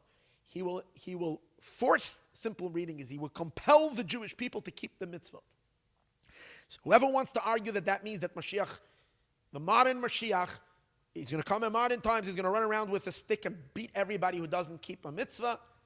You can believe whatever you believe. I have no problem. If you want to believe that, I leave it up to you. You can wait for your Mashiach, who's going to sit there with a club and is going to beat everybody who doesn't keep mitzvot. I don't think that's what Maimonides means. When it says Mashiach will compel the Jewish people to keep Torah and mitzvahs, means he will inspire the Jewish people and drive them to observance. The one who turned the tide of the Jewish people in our century was one person, and that's the Lubavitcher Rebbe, in continuation to his father-in-law, inspiring millions of Jews to do mitzvot, compelling them with a compelling holiness, not compelling them by arresting them or beating them. Then it says he will fight the wars of God. He will fight for what is correct. Everything in the Rebbe would fight. Fight in which way? He would stand in his talks. The Rebbe fought against Jewish assimilation. Crying week after week about the horrible danger of converting people not through a kosher conversion. And by the way, everything the Rebbe said came true accurately, amazingly. The Rebbe was once saying that in Israel, they were converting lots of people not according to Torah. So the Rebbe said, when it's going to happen is that you have no idea what kind of terrible thing is going to come out when non-Jews, who are not really Jewish, think they are registered as Jews. And guess what they're finding in Israel? They recently found quite a lot of people who collaborated with the Iranians. Literally were spying for the Iranians. Now Jews don't do that. And quite a few of these, not everybody, I'm not saying, quite a few of these individuals were people that turned out were registered as Jews, but they were not real Jews. There was no sincere and true conversion. So now they're eating their own mess that they've created. Because when you don't follow the Torah, you end up with, but in any case, that's a side point. The Rebbe fought about the idea of exchanging land for peace. The Rebbe said it's the most dangerous thing. You're just going to create more and more and more of an appetite by the Arabs and by Muslim extremists. Once they see weakness, they smell weakness like a shark smells blood. Once they see weakness, you're never going to see the end of it. No matter how much you're going to give them, it will never be enough. And you're endangering the lives of every single Jew in Israel, and you're endangering the lives of thousands and thousands of Palestinians. Because they end up the ones who suffer the most. Because Israel will be able to defend itself, sadly at a great cost. But the Palestinians will suffer if you don't have clear boundaries. And the Rebbe was begging, how much did the Rebbe cry again and again that Israel is making a fatal mistake? Don't do it. The Rebbe cried when they signed the Camp David Accords. In Camp David, when Begin signed the peace treaties with Egypt. Turned out the Rebbe was right. Until recently, we didn't know. We thought that Egypt was so righteous. The peace treaty with Egypt was so good. Take a look, and people are wondering, why was the Rebbe so upset about it? Turns out that Egypt has been smuggling all the weapons to the Hamas through tunnels from Rafah. This is just recent stuff. The Israeli newspapers put it out. This is stuff we know. We've been pretending that Egyptians were our best friends. Turns out, exactly like the Rebbe said, that it's not true.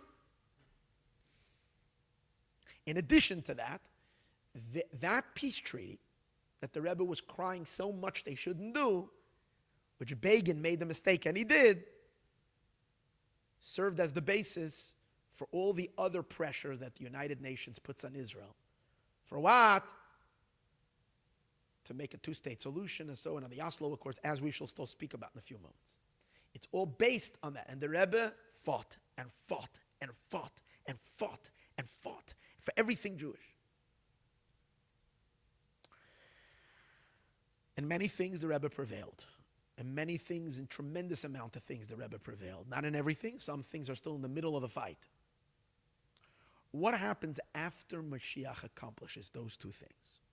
He influences the Jewish people. Now, of course, the Rebbe did not reach every single Jew to do every mitzvah, but the Rebbe set up a network unheard of in Jewish history, that there is a network, that there is a person present in every community, in every place, available as a headquarters or as a beacon of light for Jews everywhere to do mitzvot. And it's only getting stronger and stronger from year to year. The army of the Rebbe is spreading across the entire world. And as we see now, the army knows this is an army because they're willing to sacrifice their lives. Do you know how many? Hashem should protect everybody. Do you know how many shluchim wives are in places where, God forbid, it's not so safe? It's really not so safe it's safe. Hashem protects us all. The Jewish people are, not liked anywhere. But there are certain countries and certain places, like we know what happened 16 years ago in Mumbai, where a couple gave their lives up for the sanctification of God's name. Their yahrzeit is this week. May this be a chus for their neshama, Rivki Holtzberg and Gabi Holtzberg. The beautiful couple that were murdered in cold blood for the sanctification of God's name. So every shaliach that's out, especially in the remote areas, is there with complete sacrifice. But their inspiration, everybody knows, the inspiration in Chabad is the Rebbe. So the network is there to reach every Jew. The system is set up. And the fight for Jewish causes and for everything that's holy and dear to the Jewish people, the Rebbe is at the leader of all those wars. What's the next job? And here's where I'm getting to the main crux of the miracles that we're watching right now. Because the next Maimonides, after he states these two things, he says the next thing Mashiach needs to do is V'yivnei Migdash. He has to build the Beis HaMikdash. He has to build the temple in Jerusalem. So everything is done. Now we need to go and build the temple in Jerusalem. Especially when the Rebbe says in 1991 that Mashiach is already revealed. He's here already. He's already announced his arrival. We're ready to go to the Holy Temple and build. The Rebbe, interesting, said in one of those weeks, it's painful, the Rebbe says, that it, he doesn't say I, he says, it has not yet been received from above the green light for the building of the temple. It's like the Rebbe sitting there and waiting for that to happen. He says, Mehot noch nicht, we haven't yet received the permission. But basically that's where we're standing. And that's where the Rebbe gets his stroke in 1992. And a year later, or 2 years later, 1994, a second stroke. And in the end, in the summer of 1994, there is the ultimate concealment. And here is where I think, and this is my own narrative, but this is what I think went on. Like Rabbeinu Bachaya says, what does Rabbeinu Bachaya say? That the concealment of the Moshiach is in order to fool the nations. So take out your check. You can fact check me. But in September of 1993, I think September 13th, is when President Bill Clinton at the time, invited Yitzhak Rabin from Israel and Yasser Arafat. The murderer, I'll say, Yasser Arafat, who has a lot of Jewish blood on his hands, to Washington, D.C. And they both signed a paper. They both signed what was called the Oslo Accords, which was kind of the outline of peace in the Middle East, which laid the foundation for even though the concept existed already before, But to make it actually concrete and real, the dream of a two-state solution, it at that time gave, I think, based on what I was reading today, it gave independent governorship, or what do they call it, autonomy, in Yehuda and Shomron, which they like to call the West Bank. It gave them autonomy, and it was kind of a temporary deal to work out the bigger issues. But at least it was the Israelis recognizing the Palestinian people, recognizing it as a political identity that they need to deal with and they need to reckon with, and the Palestinian people officially on paper recognized the state of Israel. That was the exchange. There was recognition. Sat down, they shook their hands, everybody kissed or whatever, and all the photographers and all the headlines of the world was, this is the arrival of the Messianic age. There is peace in the world. Israel made peace with its neighbors. There won't be any more bloodshed. It's beautiful. It just wasn't based on a holy peace. It was based on a false dream and on a false premise. Because if you take a look what happened immediately afterwards, as we said earlier, it was the worst thing Israel could have ever done. Because instead of bringing peace, it sadly brought pieces. People were exploded in the streets week after week after week. Look up the first Intifada, second Intifada. It was the worst period of terror in Israel. Speak to any Israeli and talk about the Oslo Accords. Everybody has a terrible taste in their mouth. People want to forget that it even happened. What it really did, however, its lasting impact is that it drilled into the world the concept of that the only solution to Palestinian problem, to the Israeli conflict with the Palestinians, is a two-state solution side by side. Now, a two-state solution side by side could hypothetically perhaps sound good if we are going to imagine that the Palestinians really do want to live side by side and really do live in peace. And even though Israel is very small, perhaps we can split it and give some of the land. Let's say hypothetically that will work. But here is a big problem, because when you read the Oslo Accords, it's saying that certain things need to be worked out. What needs to be worked out? One of the issues, there's a few issues. Exactly the size, the this, the that. But one of the primary issues is the status of Jerusalem. They never resolved the status of Jerusalem. Because the Palestinians are insisting that what? That Jerusalem is theirs. Now, if it was to be the Palestinian way, or true Palestinian state, like if they want it, they would have, let's say, I know they say from the river, from the sea, they don't want Jews anywhere. But let's say even they would agree that Jews should have Tel Aviv or whatever, certain places should belong to a Jewish homeland. But according to them, it would definitely be without Jerusalem. So whatever you want to say from a political, whatever you want to come from a humanitarian, I'm not going there. I'm talking about from a place of truth, from a place of Torah. Can such a thing really be? Obviously not. Because Jerusalem is the eternal capital of the Jewish people. Jerusalem is God's real estate. That mountaintop is the place that God himself chose to be his home. This is his home, the undisputed territory of God. King David bought it for a lot of money. By the way, another place that he bought for a lot of money that is also in the territories is Hebron.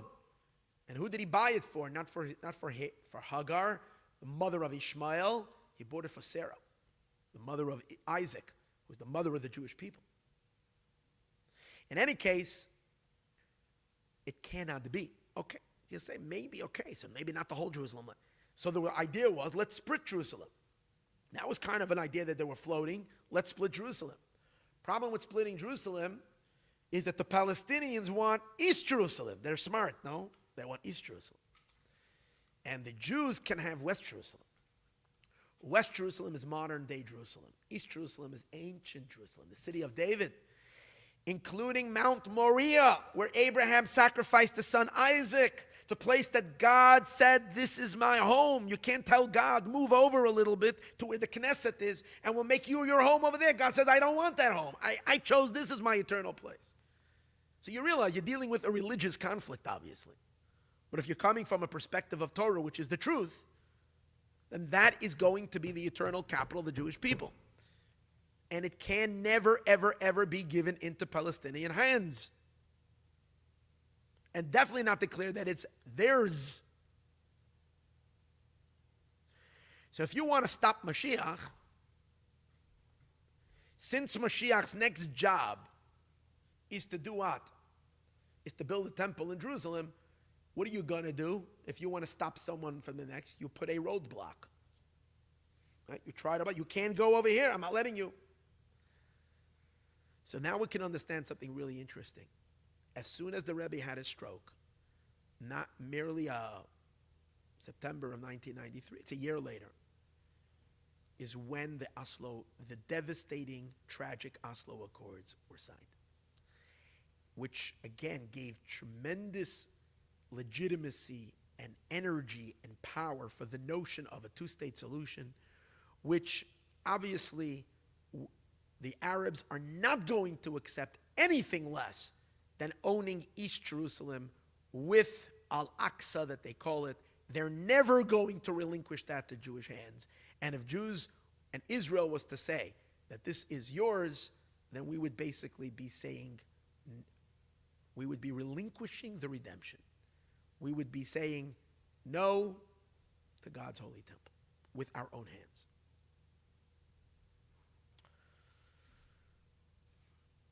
Sadly, the Oslo Accords went through, and it brought whatever it brought. I believe it was a direct result of Moshiach being concealed. Now, this war became the most important. It's interesting. Over the next 30 years,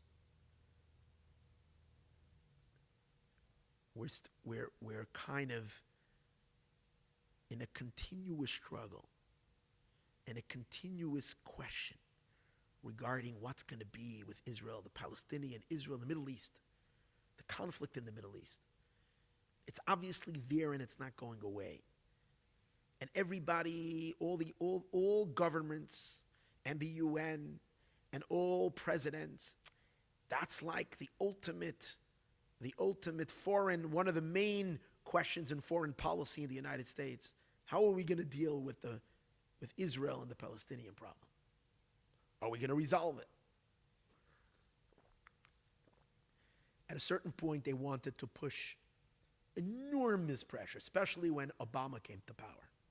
I'm not going through the whole history, simply because I don't know the whole history. I didn't read up on it, but anybody that wants, you can read up to it.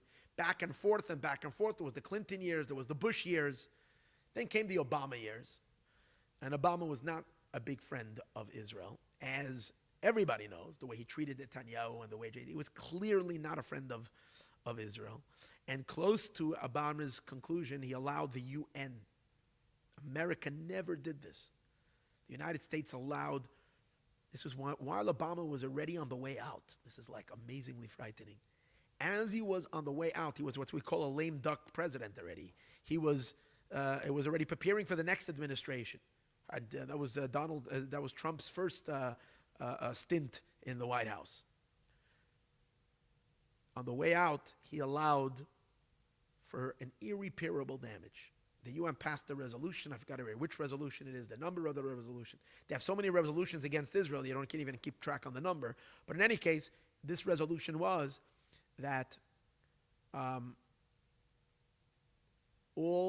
again, I don't know the exact content of the resolution, but kind of the idea was that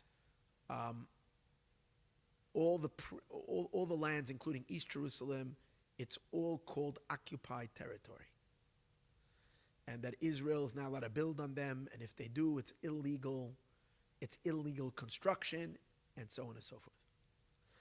Now, Israel didn't vote, the United States didn't vote yes, but they also did not veto the resolution. And if you don't veto the resolution, there's enough hyenas in the UN. The UN in general is a Jew-hating, is Israel-bashing organization. The thing passed, and that's irrevocable. So kind of, unless there's some other UN charter, unless everybody votes the opposite, but basically it's already set in stone from international laws. You know what kind of enormous pressure that puts on Israel? But here's the thing. At that time, when Obama was completing his presidency, he was going to hand over the baton to none other than Hillary Clinton. Based on all experts, and as I told you earlier, you can watch the videos,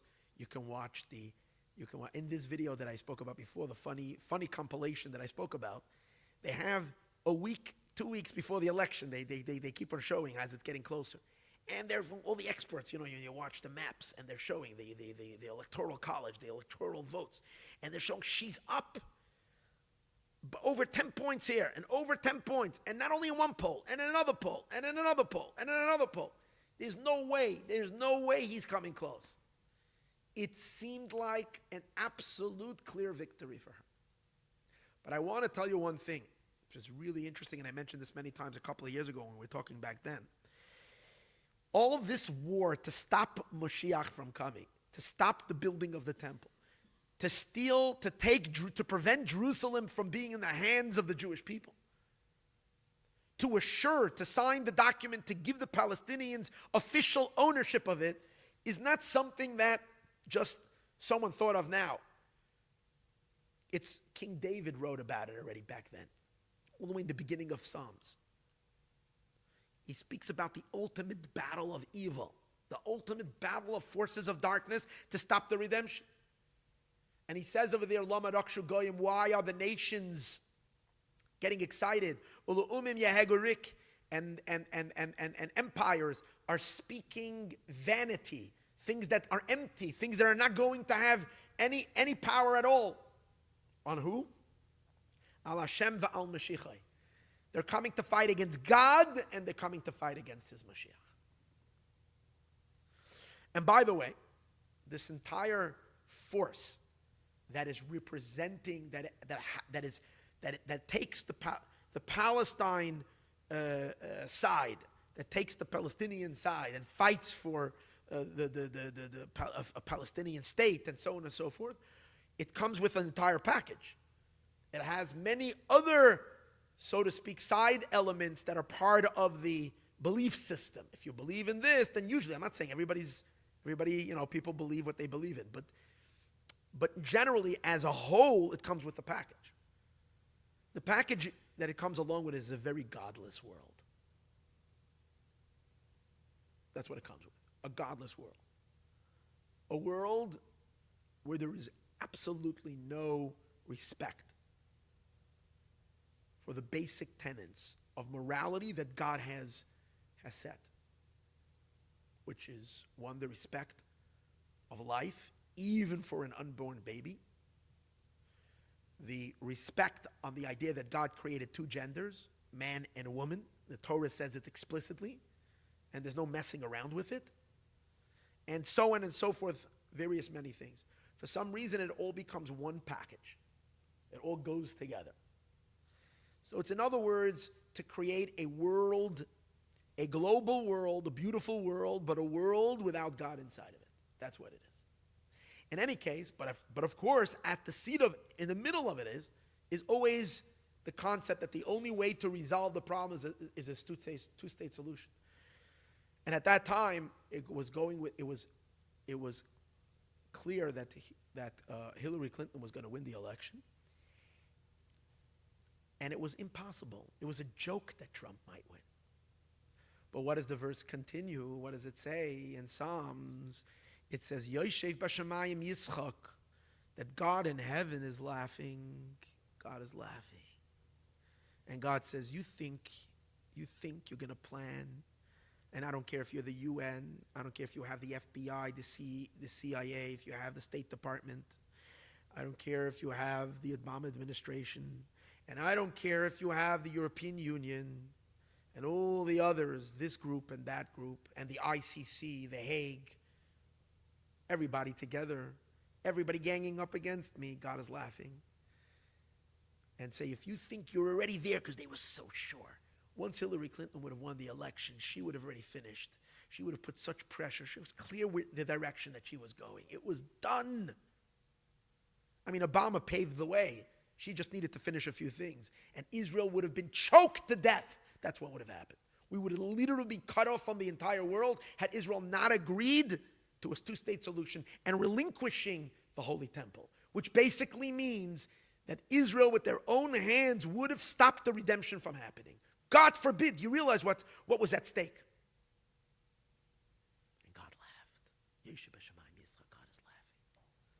The laughter of God was that he turned the tables. The whole thing turned over. The most unexpected, stunning victory. Trump took office, and he basically did what he saw that he needs to do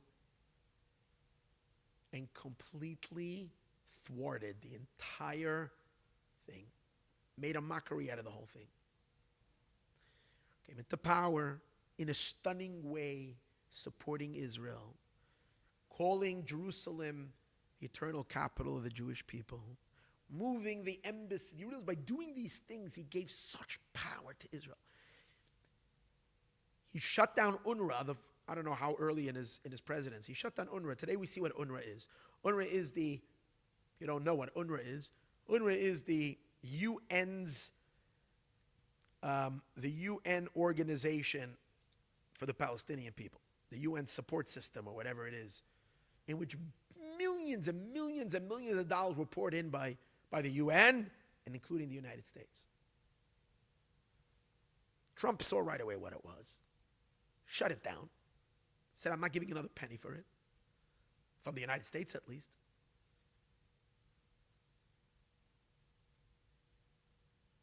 Shut down, and he shut down the Palestinian embassy. They had not an embassy. They had another, I forgot what they called it. It wasn't an embassy. It was a consulate in Jerusalem.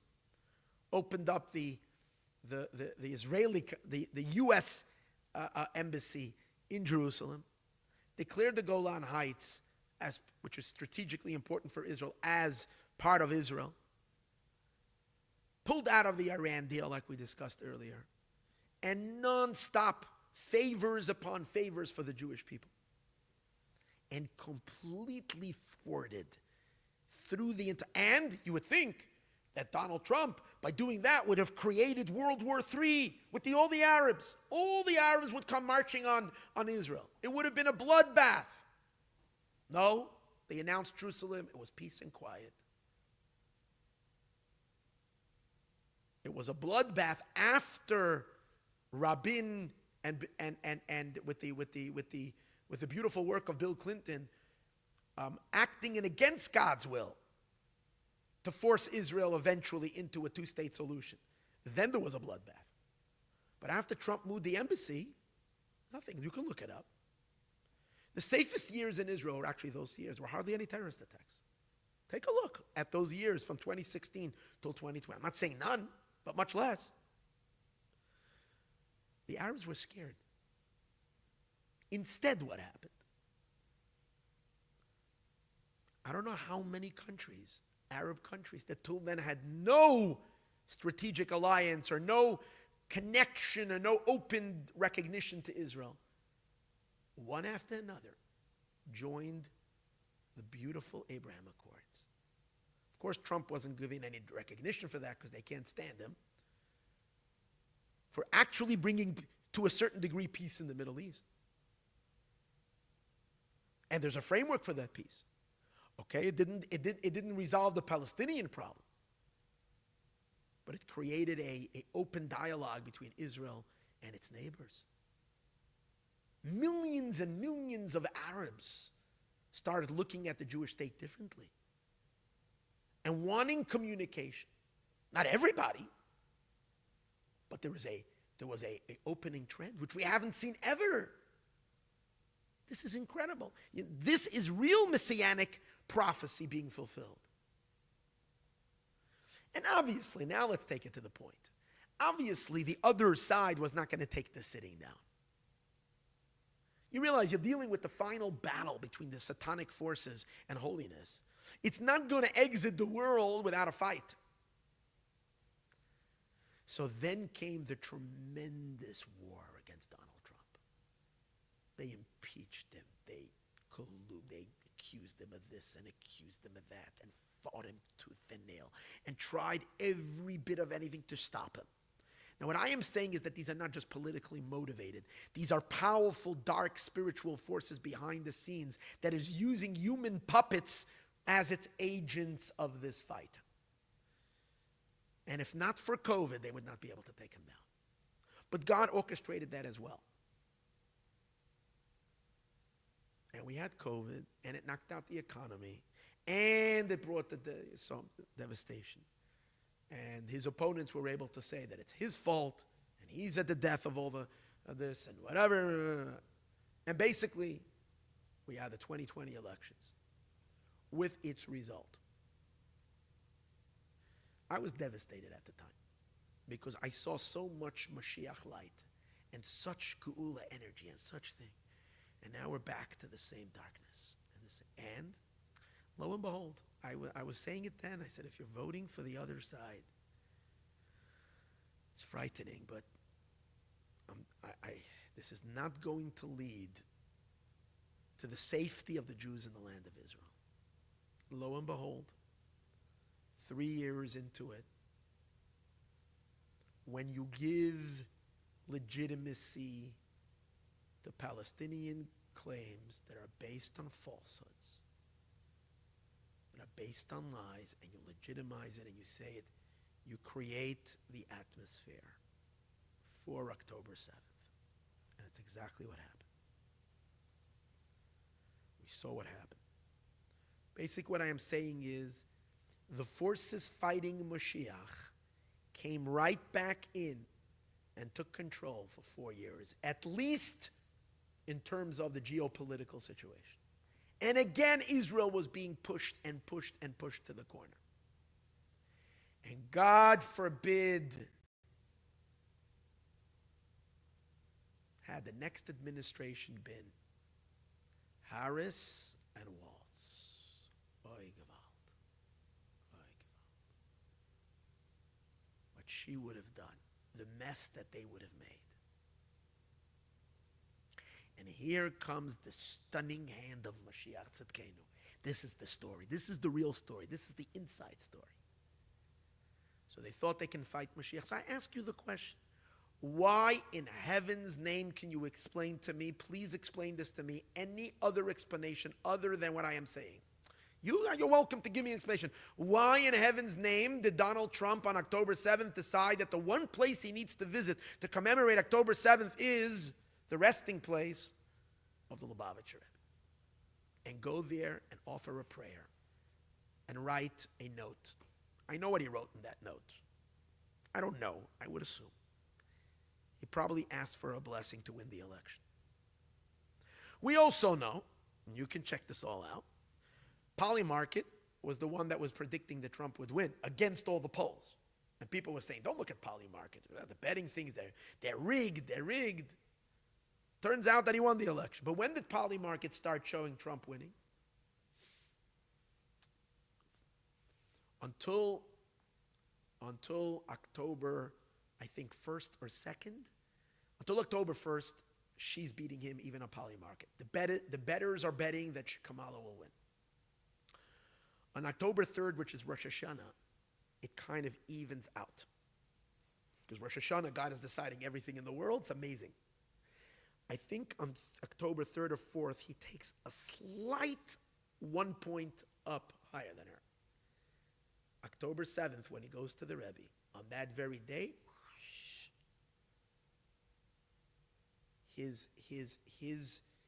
the betting markets are suddenly putting Donald Trump, and it doesn't take more than 2-3 days, and he's standing above her by 10 points on the betting markets. And then 15 points. And then I think it went up to like 16, 17. I think when I saw the highest numbers, I kept on checking it every day. I think the highest numbers I saw that he was at 65 and she was at 35 or 34 or 33. And I think he even hit 66 or 67. It was like crazy. That was my only hope. I was looking at it and saying, oh my, because otherwise they were telling us on the news about the polls that she's going to win. I was very frightened. But this was a war against Moshiach, and Moshiach is going to win. So there is no doubt in my mind that Donald Trump's return to the White House, if he does fully get there on January 20th. Again, I don't mind if Moshiach comes way before. And I think even Donald Trump will be happy, and everybody will be happy, and the world will be happy. I think it'll be really good.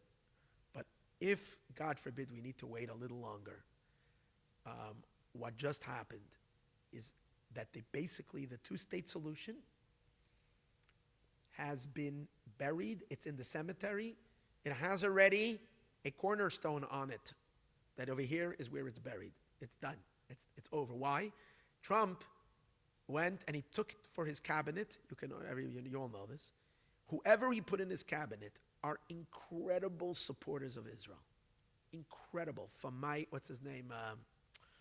The ambassador to Israel, the Huckabee, who says that Israel is the biblical land. He's not embarrassed to say it. Jews are uncomfortable, but him as a Christian is not afraid. He says it straight out, up and out, without any fear. What is he? He's a no. He's a what's the group called? Huh? John Hagee. They're the evangelist. I think he's an evangelist. Him and first of all, he put this. Who did he put in? The person that he put into the UN. Oh, fire! She was the one who fought the anti-Semites. She was the one who exposed on Capitol Hill. She had the professors of Columbia, and that she caused them to be fired. You remember that? Whatever her name is. Incredible. Her people that he's putting in, Stefanik, right? That's her name. And then he puts in this guy for Secretary of Defense. Hageth, I think they call him, whatever. This guy even said that he doesn't see why the Jews can't build their temple. I mean, this is wild. This is impossible. I'm watching a fairy tale. I'm watching something that's like impossible. It's a dream. You would never think. And to now, is this according to Torah? Does Donald Trump have anything to do with building the Jewish temple? Let's go Rabbeinu Bachaya. Same rabbi I spoke to you before. He's really great. He speaks about the kosher animals and non-kosher animals in Leviticus. So there it talks about there obviously the symbol of non-kosher animals is the pig. Regarding the pig, the sages tell us that the pig is going to become kosher again. In Moshiach's days, pig is going to become kosher. And the rabbis have a whole question. Does that mean literally? Are we literally going to eat pig? So the explanation is, how can the Torah be changed? So one of the explanations is that the pig doesn't chew its cud. But when Moshiach will come, there's going to be a change in the nature of the pig. It's going to start choosing its cud. Then it will be kosher. Because the Torah gives a reason why it's not kosher, because it has split hooves and it doesn't chew its cud. But Rabbeinu Bachaya says that he gives an explanation that this means spiritually. The pig will be kosher, not necessarily physically. What does that mean? He says the pig represents Esau, Edom, the descendant Esau, and the Edomites, which are the descendants, which translates into the Western world, including the United States of America. And he says, what's going to happen with them? They're going to become kosher. So he brings these words. Wow, it's unbelievable. He brings these words. That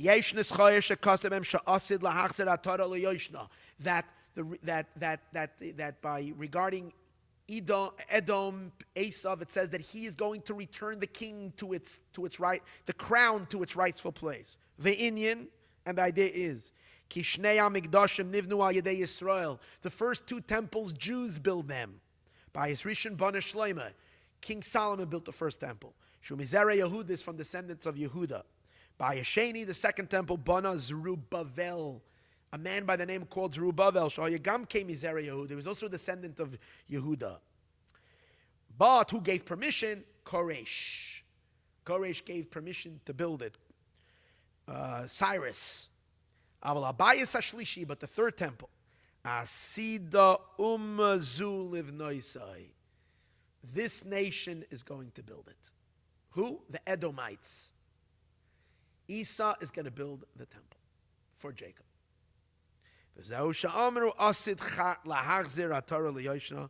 that he's going to return the crown to its rightful original place, because he destroyed it. How far are we from believing right now that Donald Trump is going to, under his auspices and under his presidency, we will see a third temple built?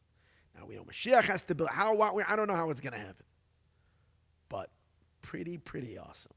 So this is all indicating that what we've been watching the last